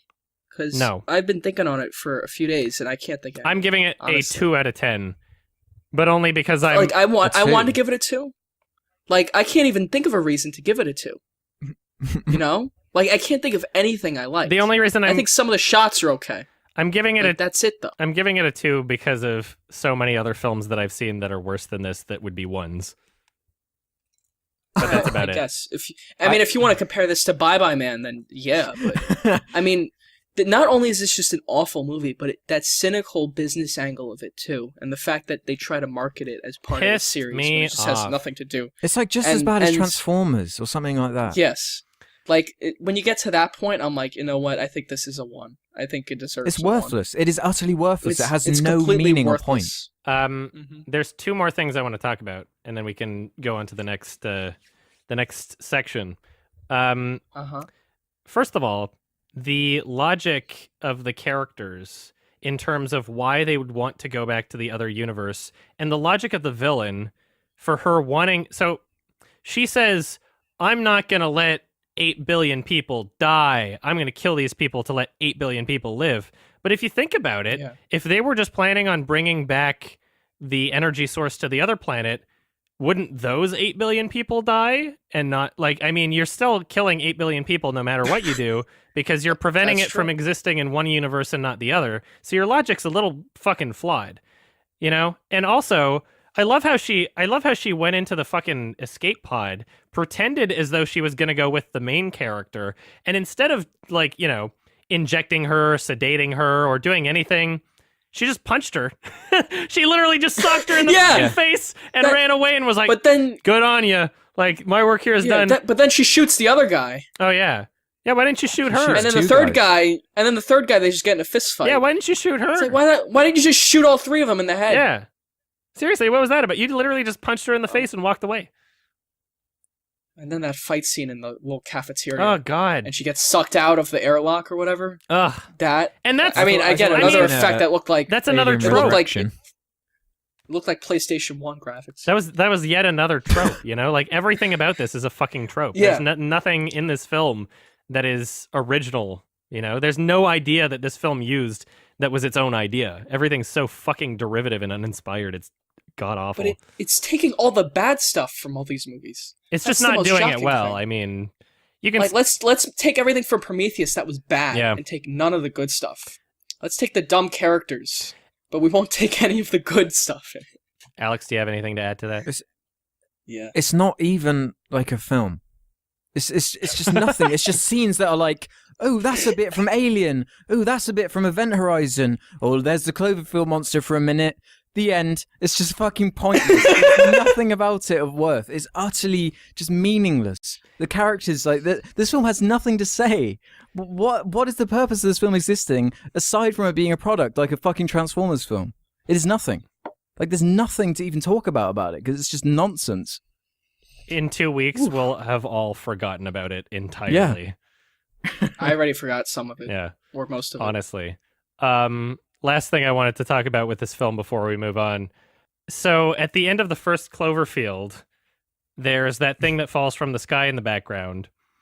Is it Mhm. is it trying to imply that what Oh. fell is the escape pod, or is it trying to imply that it's a piece of the ship from like when they first tried to warp? Because if it's either of those things, it still doesn't make sense with the timeline at all. Yeah, it doesn't. It Of literally course does not make any I fucking didn't even sense. think about that. But Because then the Cloverfield monster jumps out of the clouds immediately after. yeah, So the timeline doesn't sync up at all. I think it's just one of those things where like there's enough within the original Cloverfield that's left up to interpretation intentionally that Mhm. there'll be enough of an online discussion or debate to be had that will continue making the film relevant. And J.J. Abrams is a piece of shit for letting that happen because there are no real answers. They contradict themselves, and it's literally just a marketing scheme. Yep. That's what made the original one interesting, is that it had no answers. So you just kind of left to Yeah, piece it you know together what? yourself. I And then there were the stupid people complaining like, "Oh, we need everything explained to us." And then you realize once you have everything explained to you, it's a bunch of stupid shit. yeah. It didn't That's mean always anything. the way. Whenever you find out the answer, it's always lame. Yeah, Well, it's always leave it up lame. to- So it's like better just to leave It it. doesn't always have to be lame. Like there are ways you can do it where it's not lame, but it has to be something that's pre-coordinated. It can't be something. Yeah, like, exactly. It's the plan. If when it was left Mhm. up to interpretation, it was intentionally left up to interpretation, and you didn't have some sort of explanation already lined up, then explaining it after the fact usually turns out like shit. Look Yes. Otherwise, look That's at it's, Alien exactly Covenant, what Cloverfield is. You know, trying to explain where the Oh, alien God. came from, but Yeah. it's on that level. Yeah. oh no, And they don't that even was know. pretty bad. That was a kind of Uh-huh. that's kind of a lame explanation, kind of a That's lame exactly origin It what reminded story. me of that. Oh god. 1 out of 10? 1 out of 10, Alex? Oh, I no. don't rate things out of 10. Just don't watch it. It sucks. It's pointless. Okay. No, like at first I thought it's kind of funny and like just whatever. But when you really think about it, Yeah, me too. it's kind of insulting. It really is. The more you think about You know what? You know why I gave it a 2 out of 10? Why? Because they didn't release it in theaters. You didn't have to pay money That's for why. it. Uh-huh. That's why. You That know is what? it. That's a good thing about it. If It I doesn't had to even pay count, for though. that, it would be a 1 out of 10. But since they knew it sucked and they put it on Netflix for free, so that's why. You know what? I'm going to change my rating back to a 2. You know what? I'll give it to them. Give it a 1. I swear to God, if it came out in a theater, I would give it a 1. No, But it didn't. That's not Like not fair. like listen, if Chips came out on Netflix straight to Netflix, I would be like, okay, it's for no, people but that aren't made to enjoy it. no, but the film. Think about the film. Think about the film. There's nothing to think about. That's The second you think point. about it, you want to fucking the have an point. aneurysm. One more thing I should mention is that there's kind of this unfortunate trend that I see with Netflix films at this point, where I feel like it's almost unintentionally incentivizing terrible movies. Because as much as like, okay, you look at like the regular theatrical box office, sure, there's incentivization for, you know, derivative, terrible remake, reboot, blah blah blah. The studio system has its own issues. With Netflix, every time there's a terrible movie that gets released that nobody seems to like the Death Note film, Netflix considers that a success because they look at how many people have viewed it. But in reality, Exactly. people view it because they already have a Netflix account, and it's like, oh, well, I'm already paying for it, so it's like I might as well check out this piece of shit. But as long as you're doing that, it's like Netflix doesn't care. So if maybe they counted like, okay, how many people are signing up for Netflix to get this film, then that would be a more accurate way of determining that. But right now, they're like, oh, look at how many people watched it. This was a success. Let's make a Death Note 2 or some shit, you know? Like, So, we're God, moving there's on. some shit films. Yeah. So that was our film discussion section of the podcast, and we'll have one every podcast on a different film each time. Now we are going to questions, which any other podcast will have questions from the audience. You can ask us in the links below. We have a Reddit, we have a subreddit, we have a Facebook page, and we have a Twitter account, all of which the names were not taken. Hooray. Nice. So feel free to ask us questions for the next episode there. Otherwise, we came up with our own questions. I didn't really put much thought into mine. I'm hoping you guys came up with more questions than I did. I'll just ask mine first because I only have one. I was so busy. Yeah, let's do it. It's pretty fucking lame. What's your favorite movie and why? That's a cute one. Okay, go. Alex, Ralph. you go first. Ah. I'm curious. My go-to normally is Ridley Scott's Alien. I really I adore that film. Fucking Why is that a pleb. wow? Interesting. Fucking Why is pleb, that a you wow? piece of shit, you normie. Why is that a wow? I'm just kidding.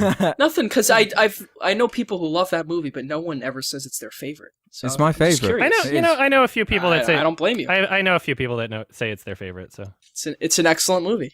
Yeah, I just think the atmosphere of that movie I just find so creepy, and it just really gets to me every time. Like it's one that I watched when I was quite young originally, and I thought it was really scary when I was young, like way scarier than I would ever now.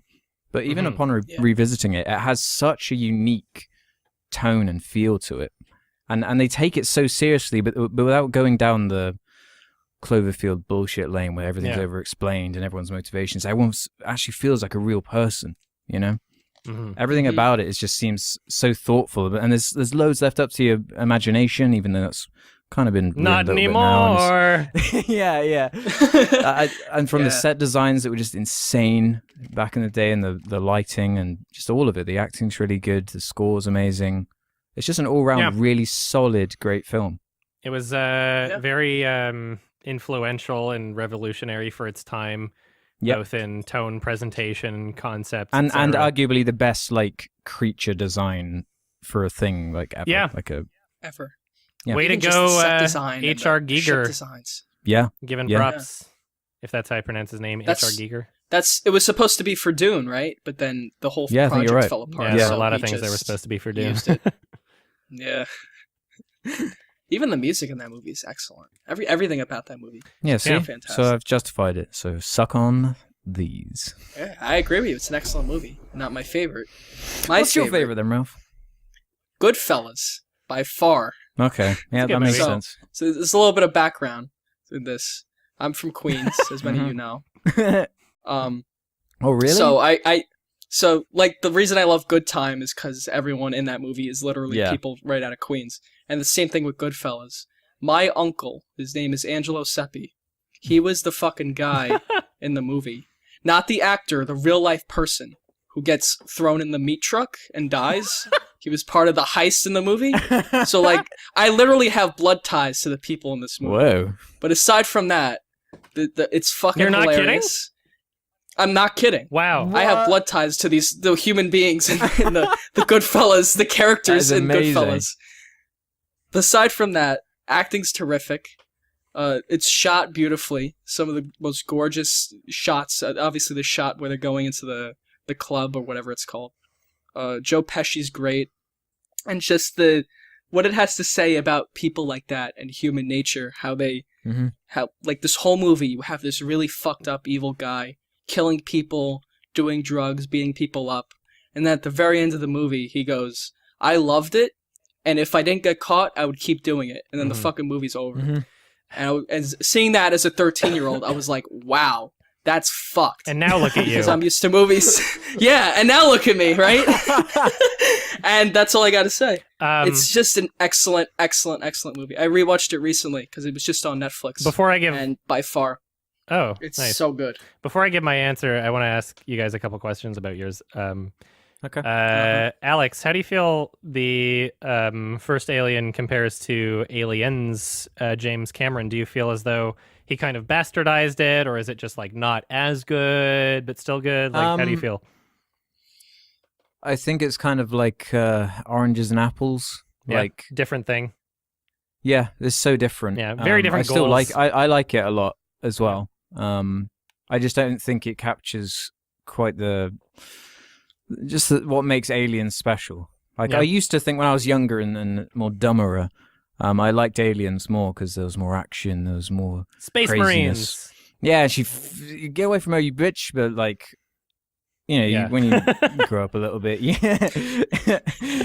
you appreciate different things, and there is just something about the somber nature of Alien that is just pretty. It's a lot more captivating to me. contained and personal, and Yeah. And mature. Yeah. And Ralph, what do you I guess how do you think Goodfellas compares to The Wolf of Wall Street? Because they have their similarities. Oh yeah, I consider it a trilogy of Oh yeah. Goodfellas, Casino, and Wolf of Wall Street, where all three are basically the same. Mm-hmm. It's the same kind of movie, Yeah. but they're told from different. Like the Goodfellas is the mafia, Casino is the casino business, and then Wolf of Wall Street's Wall Street. Yeah. And it's about the kind of sociopathic nature of all three of those industries, Mhm. basically. Yeah. And I think Goodfellas is the best one because Scorsese is such a, he grew up in that environment, so he has such familiarity with those people and how they talk and how they are. So And all that's why, even though Wolf of Wall Street's it's a terrific movie by far, but he doesn't have that same. It doesn't have that same charm that Goodfellas has. Yeah, I find it interesting that all three of those scenarios really do attract sociopaths and immoral people to be a part of them. And it's funny how one of those was a legal I guess casino would be too. Never mind. Yeah. That's the interesting Brain thing fart. about it. And they all get away with it. Well, basically. Yeah. Which is fucked, but that's the point. Yeah. Gives perspective. My favorite trilogy. I guess I would call my favorite unofficial. It's like the Cornetto trilogy. I Yeah. guess Yeah. that. Where it's not really a trilogy, it's just the same kind of theme Mhm. explored in different ways. But yeah. My favorite movie is The Holy Mountain, directed by Shocker, dude. Alejandro Jodorowsky, and I've mentioned this a few times in my videos, so anybody who follows my channel, this is no surprise. And the reason why it's my favorite movie is because I feel like I really relate to it in many ways, and it's a very I don't consider myself a spiritual person at all, even though it is a very spiritual film. But I think that, with Jodorowsky being a very feelings-based filmmaker, like he'll take concepts and instead of trying to make them constructed in a logical narrative sense, he'll focus on what he's feeling and what it means to him. And there's other filmmakers that do that, and there's plenty that don't do it well at all. There's a lot of movies where I would say they try to do something similar, but they just wind up being incredibly pretentious and purposeless. Whereas with Jodorowsky's films, and especially The Holy Mountain, it is so accessible to understand, especially after multiple watches, what he's getting at and the statements that he's trying to make. Like some of them are just incredibly obvious from the first watch.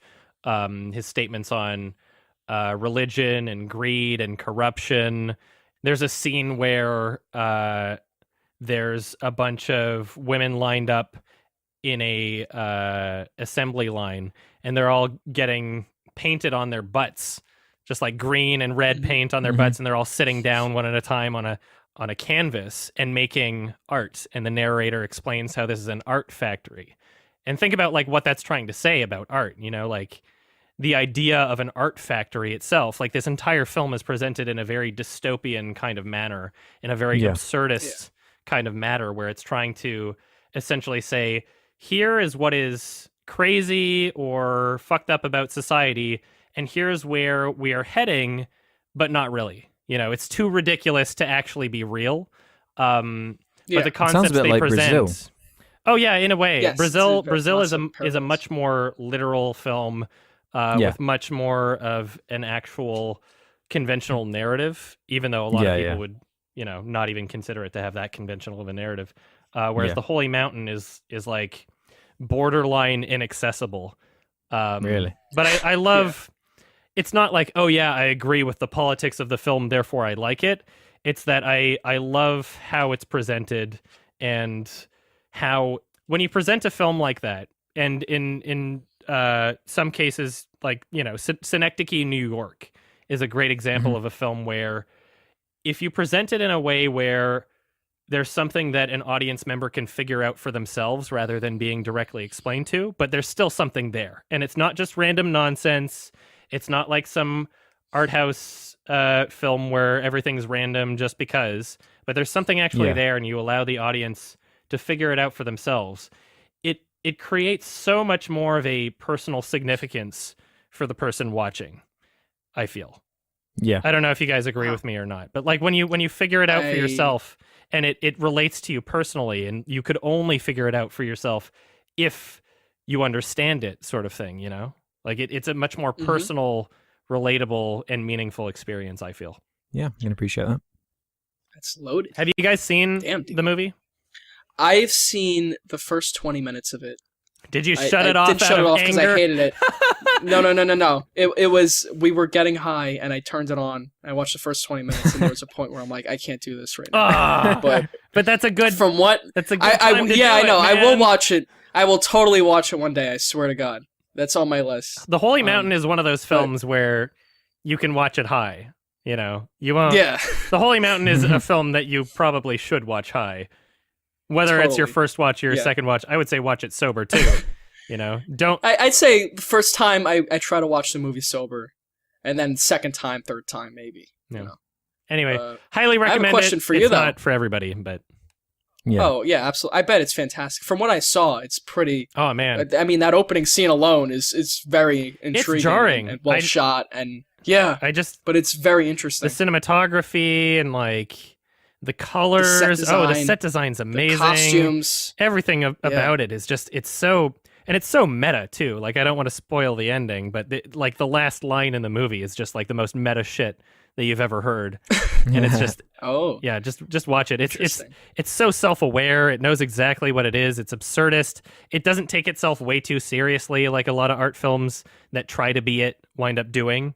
You know, it's very playful in its approach. It's hilarious, and it's I got like that sense sad from and it, from the depressing at the first 20 same minutes. time, and it's everything that I really want out of a movie in one movie, and I don't think that anything could ever replace it. Perhaps maybe in the future. Synecdoche, New York is a close second, but I mean, Yeah. it's a very personal experience to me, and I love it. I love watching it. I Yeah. feel like every time I watch it, and I've seen it like 30 times or some shit, every time I watch it, I figure out or I come to some sort of new realization about a scene or what it means to me, or at a different point in my life, and you know the perspective of a certain scene has changed. And you know, I don't even understand half of the movie because I'm not a spiritual person, as I've said, and there's so much of that film that's like directly lifted from like the Torah and all these weird fucking spiritual rules and cards and all that shit that I'm just not interested in. And if I actually spent my time studying that shit, I feel like I'd understand so much more about the film, but it's not necessarily about deciphering it. It's about what it means to you. And that's part of why I love it. It's more about the emotion, the feeling, the journey, Mhm. than it You're is gonna- taking anything literally out of it. You're going to ask But I have a something? question for you, Adam, about the movie. Yes. You don't have to explain plot point for plot Sure. point what you thought the movie meant, but if you were to recommend or give a vague plot outline as to what this Oh. movie is, what would it be? Because I'm interested to hear it. Because everyone has a totally different one. Because I have some friends who fucking love this movie, and they completely disagree on certain things. Well, okay, so I mean, like, I've kind of explained, like, the purpose of the film being, like, an absurdist kind of dystopian approach to basically providing commentary on life, politics, religion, workers, corruption, greed, drugs, etc. And that is basically the outlying concept of the film. But it's also a movie that is kind of separated into three acts, like most films, but in this film very differently. The first act, you're basically following like a Jesus-like figure, and that's where you get most of the religious commentary, and there's barely any dialogue. The second act of the film is basically explaining these. I forget how many planets they have. They're like 8 or 9 planets, and each of these characters that are introduced with this dialogue and this narration, they're basically being used as a way to describe different concepts of greed. Like they're all terribly immoral, and they all have this selfish interest of self-preservation, and the entire reason why they're brought together is to like figure out and understand how to become immortal gods and survive their own deaths and transcend the physical world. you know, and in that is sort of an act of selfishness. Those are like basically just a bunch of separate scenes to introduce these characters and introduce the concepts that these characters are basically excuses to explore. And then the last third of the film is those characters on the journey to the Holy Mountain that I don't really want to get too much into, but it takes a very spiritual journey and kind of explores very meta concepts about, you know, to lose in the objective of becoming immortal. How much of yourself do you lose in order to do that? You know, and I don't want to get too much into it because I don't want to spoil this movie, but I mean, it's already like, pretty dense. It's really this plot description. I mean, you're asking me to provide an answer on something that where there is no real typical answer for. Yeah, you know, like you can't. It's not like a single character making his way from point A to point B that you can just talk about in a 3-act structure very simply. Like the 3 separate acts that there are in this film all have kind of different goals and are woven together in a very unique way. So I know it's like there's no way to explain the movie without having a very complicated answer. Yeah, that's interesting though. But thank you. Yeah, I'm gonna check this out soon. Please watch it. I love the movie, obviously. So, and you guys had some other questions, right? Who wants to go next? I guess we each get one. Yeah, Ralph, you go first. I'll go. Let's do it. I got a few questions here. Pick one. All right, let's go with this one. If there is one book you would want to see be made into a film, what is it? Would you direct it, or would you have another guy direct it? If so, you get to pick the director you want to make it. Got it? Where's Waldo? Where's Waldo? Directed by Quentin Tarantino. Okay. You know what? I bet he could make it work. Dude, if I found out Quentin Tarantino was directing a Where's Waldo film, I'd be so stoked. Yeah, so I'd be the first one Everybody to get a ticket. would be 75 millimeter. He would make it work. He totally would. I totally believe it. It's just the first scene is Waldo and some other character talking for 10 minutes. Then Waldo shoots him. Hey, Dave. And they play some Ennio Morricone. And Where's Waldo comes up in big yellow text. I could totally see it. Have you ever noticed that squirrels carry just as many diseases as rats, but you won't want rats in your home, but you're friends with squirrels. Have you ever found that interesting? The different associations that we make with different animals, despite them being relatively similar. It's just like the Jews. Alex, what's yours? I don't have an answer for that one because every book is a film already. That's a good. That's why I was a little stumped. Yeah, really. All the books I like are films already. All right. Well, how about if the movie didn't exist that you're thinking of, and you would want to see it made again? What if there was like a better because version? even my answer has a movie made out of it in the 50s that no one's seen. So I mean, I could elaborate on mine by saying like I really enjoyed the book The Ruins, and that got made into a really shitty horror movie. But if it was in different hands, then perhaps it would have turned out fine. You know, so Tarantino's hands. It actually probably would. But I mean, I don't read that many books. I'm a dumb person who's just so uneducated and uncultured because I don't read that many books because I decide to spend my time differently and watch a lot of movies instead. I don't read a lot of books either. It's fine. Alex, what's your answer? I'd choose, if Blade Runner didn't exist, I'd choose the android's Dream of Electric Sheep, probably. Yeah? Yeah. And who would you have direct it? Probably Ridley Scott. Right? Go with someone else. Yeah. Go with someone else. Because we've seen what his one was like, and, it's pretty good, but it's got some weird bits.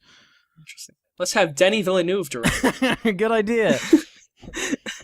Uwe Boll. Mine would be, Alex, if you still want to think of a director.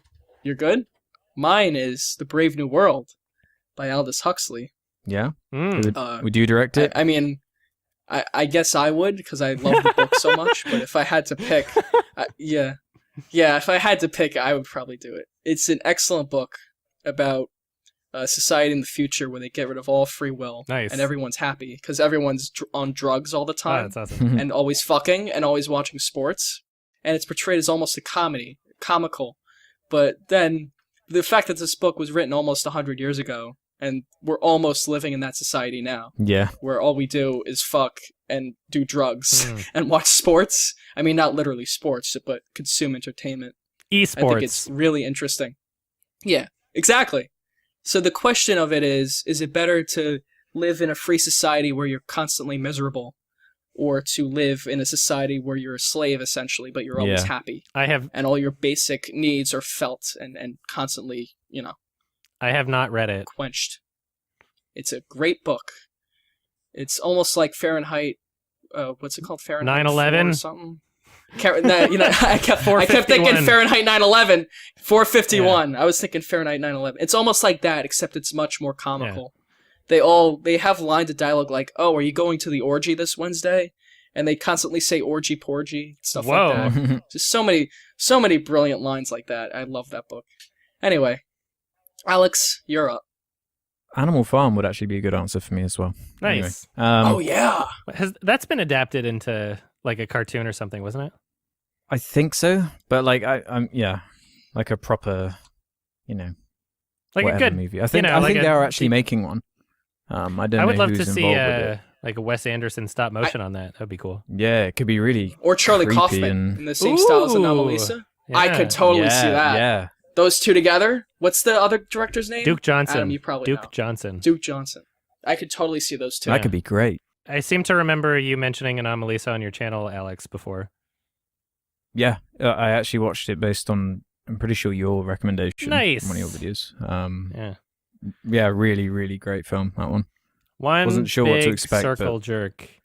If you ever Yeah. if you ever want a Yeah, but podcast that's Charlie, where everybody if you're basically listening- agrees with each other, this is the one to go for. Uh-huh. All right. Charlie I can- Charlie said I'm smart. Adam. Bleh. Alex, Okay. your question. I have a question. I have a question for you guys. Uh-oh. Mm. Why do you guys feel the need to use rating systems to rate films? Ooh. Why What do do you you feel the need to Adam? rate Well, you made it, artwork out of 10? dude. You made a fucking video on this and interviewed me know. for it. You literally interviewed me this exact same question and made a video about it. And like, No, there's but this gigantic Twitter message that you read. No, we need more. No, let's discuss this story. We But I need just more. like Can I tell a little story I'll play a first fucking about clip this? from your video. I'll answer first, but first I got a little story about this. So, Alex asked me for that video. Mhm. Ralph, why do you use movies? Can you talk about the scores in your reviews, review scores? And I thought he meant the music I use in my videos. Oh.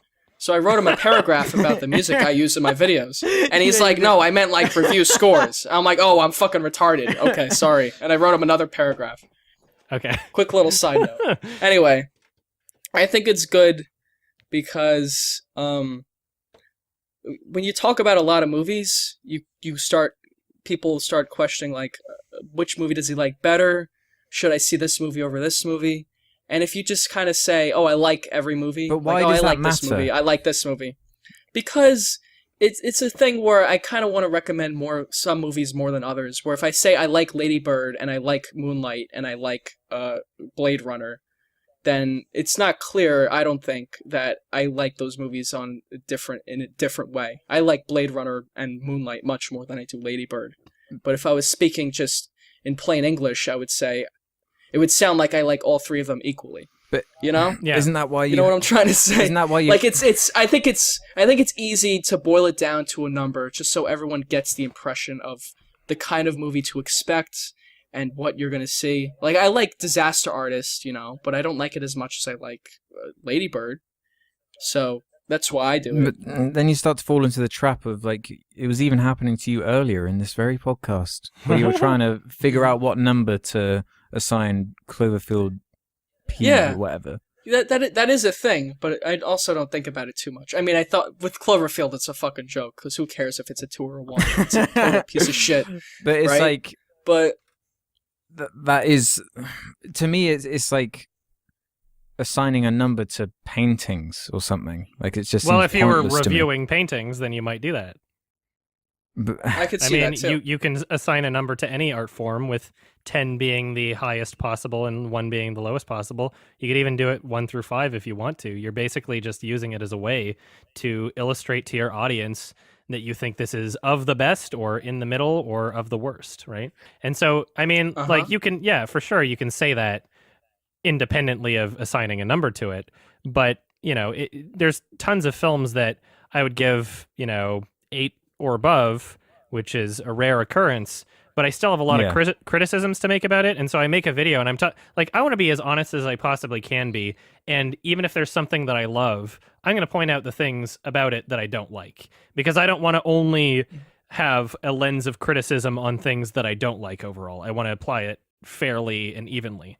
And so if I make a video where I'm saying like, yeah, the acting was great, blah, blah, blah, all these different things, and then I have half the video talking about my criticisms, sometimes people might get the wrong impression and think that like, oh, I didn't really like the film as much, or that they might cancel each other out, when in reality, the praises and criticisms, they're all weighted differently. And some praises might cancel out criticisms more than others, and vice versa.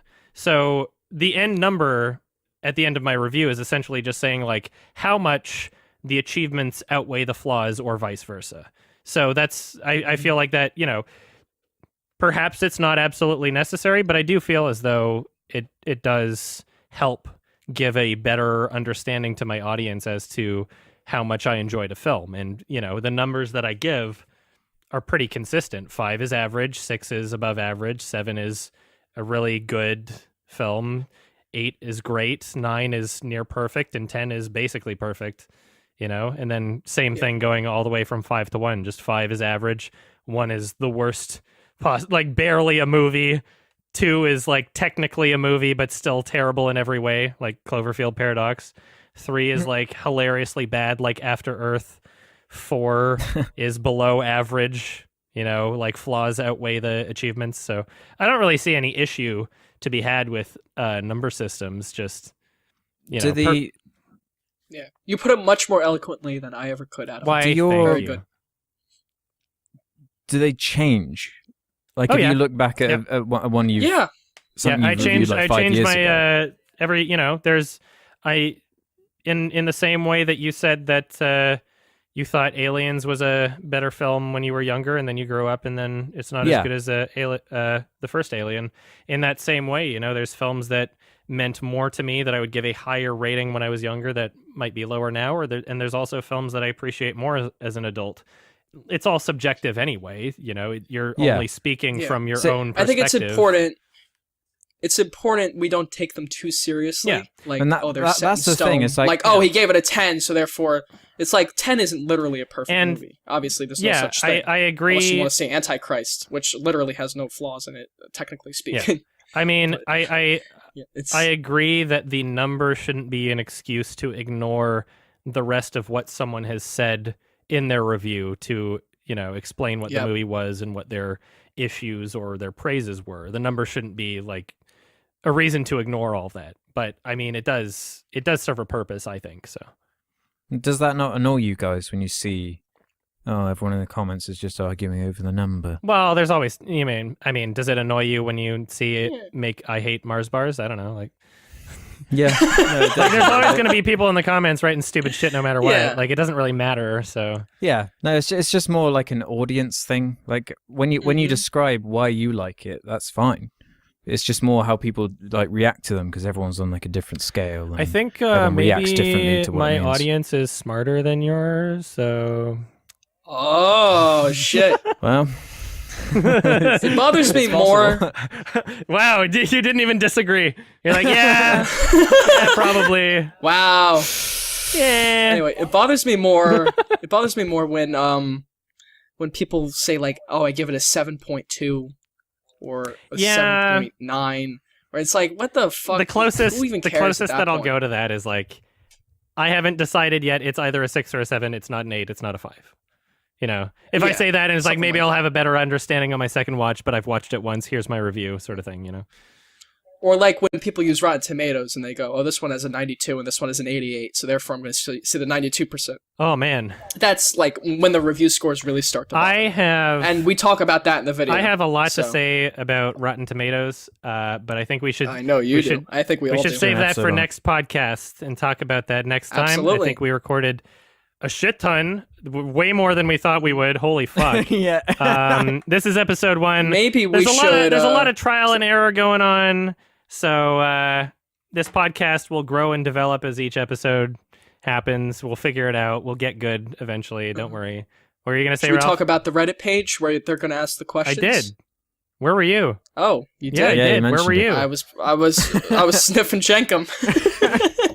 Yeah. So I mean, yeah. My beat. If you want to ask us questions or give us suggestions, we've got a subreddit, Sardonicast. We got Facebook page, Sardonicast, Twitter, Sardonicast. They were all freely available and untaken, just like me. I'm very lonely.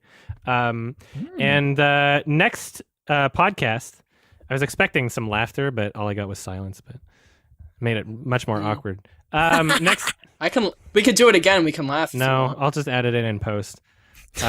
Okay. Wait. I'll Let's take one of your record other laughter now. laughs from earlier in the podcast, and I'll make it seem like I made something funny. Movie suggestion for next podcast. I've got a suggestion for you guys. I don't know if you've seen it or not. I've recommended it before in one of my earlier videos. I've mentioned it a couple times on the channel, but I think it's a really good film to get more people to watch, and we'll have a very interesting discussion on it next podcast episode. I think is the film Hausu. Hausu, so English translation House. It's a Japanese film from, I believe, the 1970s that is very, very entertaining. It is quite a trip, and I don't really want to give away much more than that. It's a horror, like fantasy horror comedy, very strange and unique film. It's released on Criterion, so Criterion Blu-ray, very good quality. Have you seen it? No, never heard of this one. Perfect. Awesome. We're in for a treat. All right. Adam, I'll rewatch it before those we record our next nice episode. ass foreign movies. Okay, cool. I'm excited. So yeah, that's if anybody in our audience wants to, I guess, watch the films before next podcast, which will be in 2 weeks from when you hear this. Then you'll be up to date on our film discussion and the spoiler thing won't matter to you. If you want to support us in any way, we each have our own individual YouTube channels. They're linked in the description. Some of us have our own Patreon accounts as well. We don't have a Patreon account just for this podcast because we have our own things going on. It would be a bit superfluous. But yeah, so if you want to support us, check out our YouTube channel, subscribe there, watch some ads or whatever. We have our own Patreons, and you guys have any final closing statements before we end this dumpster fire? Don't watch Cloverfield. Which one? Sorry, what's it called? Paradox? The Cloverfield Paradigm. The new one. The The new one. Cloverfield chickenpox. Yeah, that one. I have nothing to say. You Bye. never do. Nope. Bye, everybody. Bye. Bye.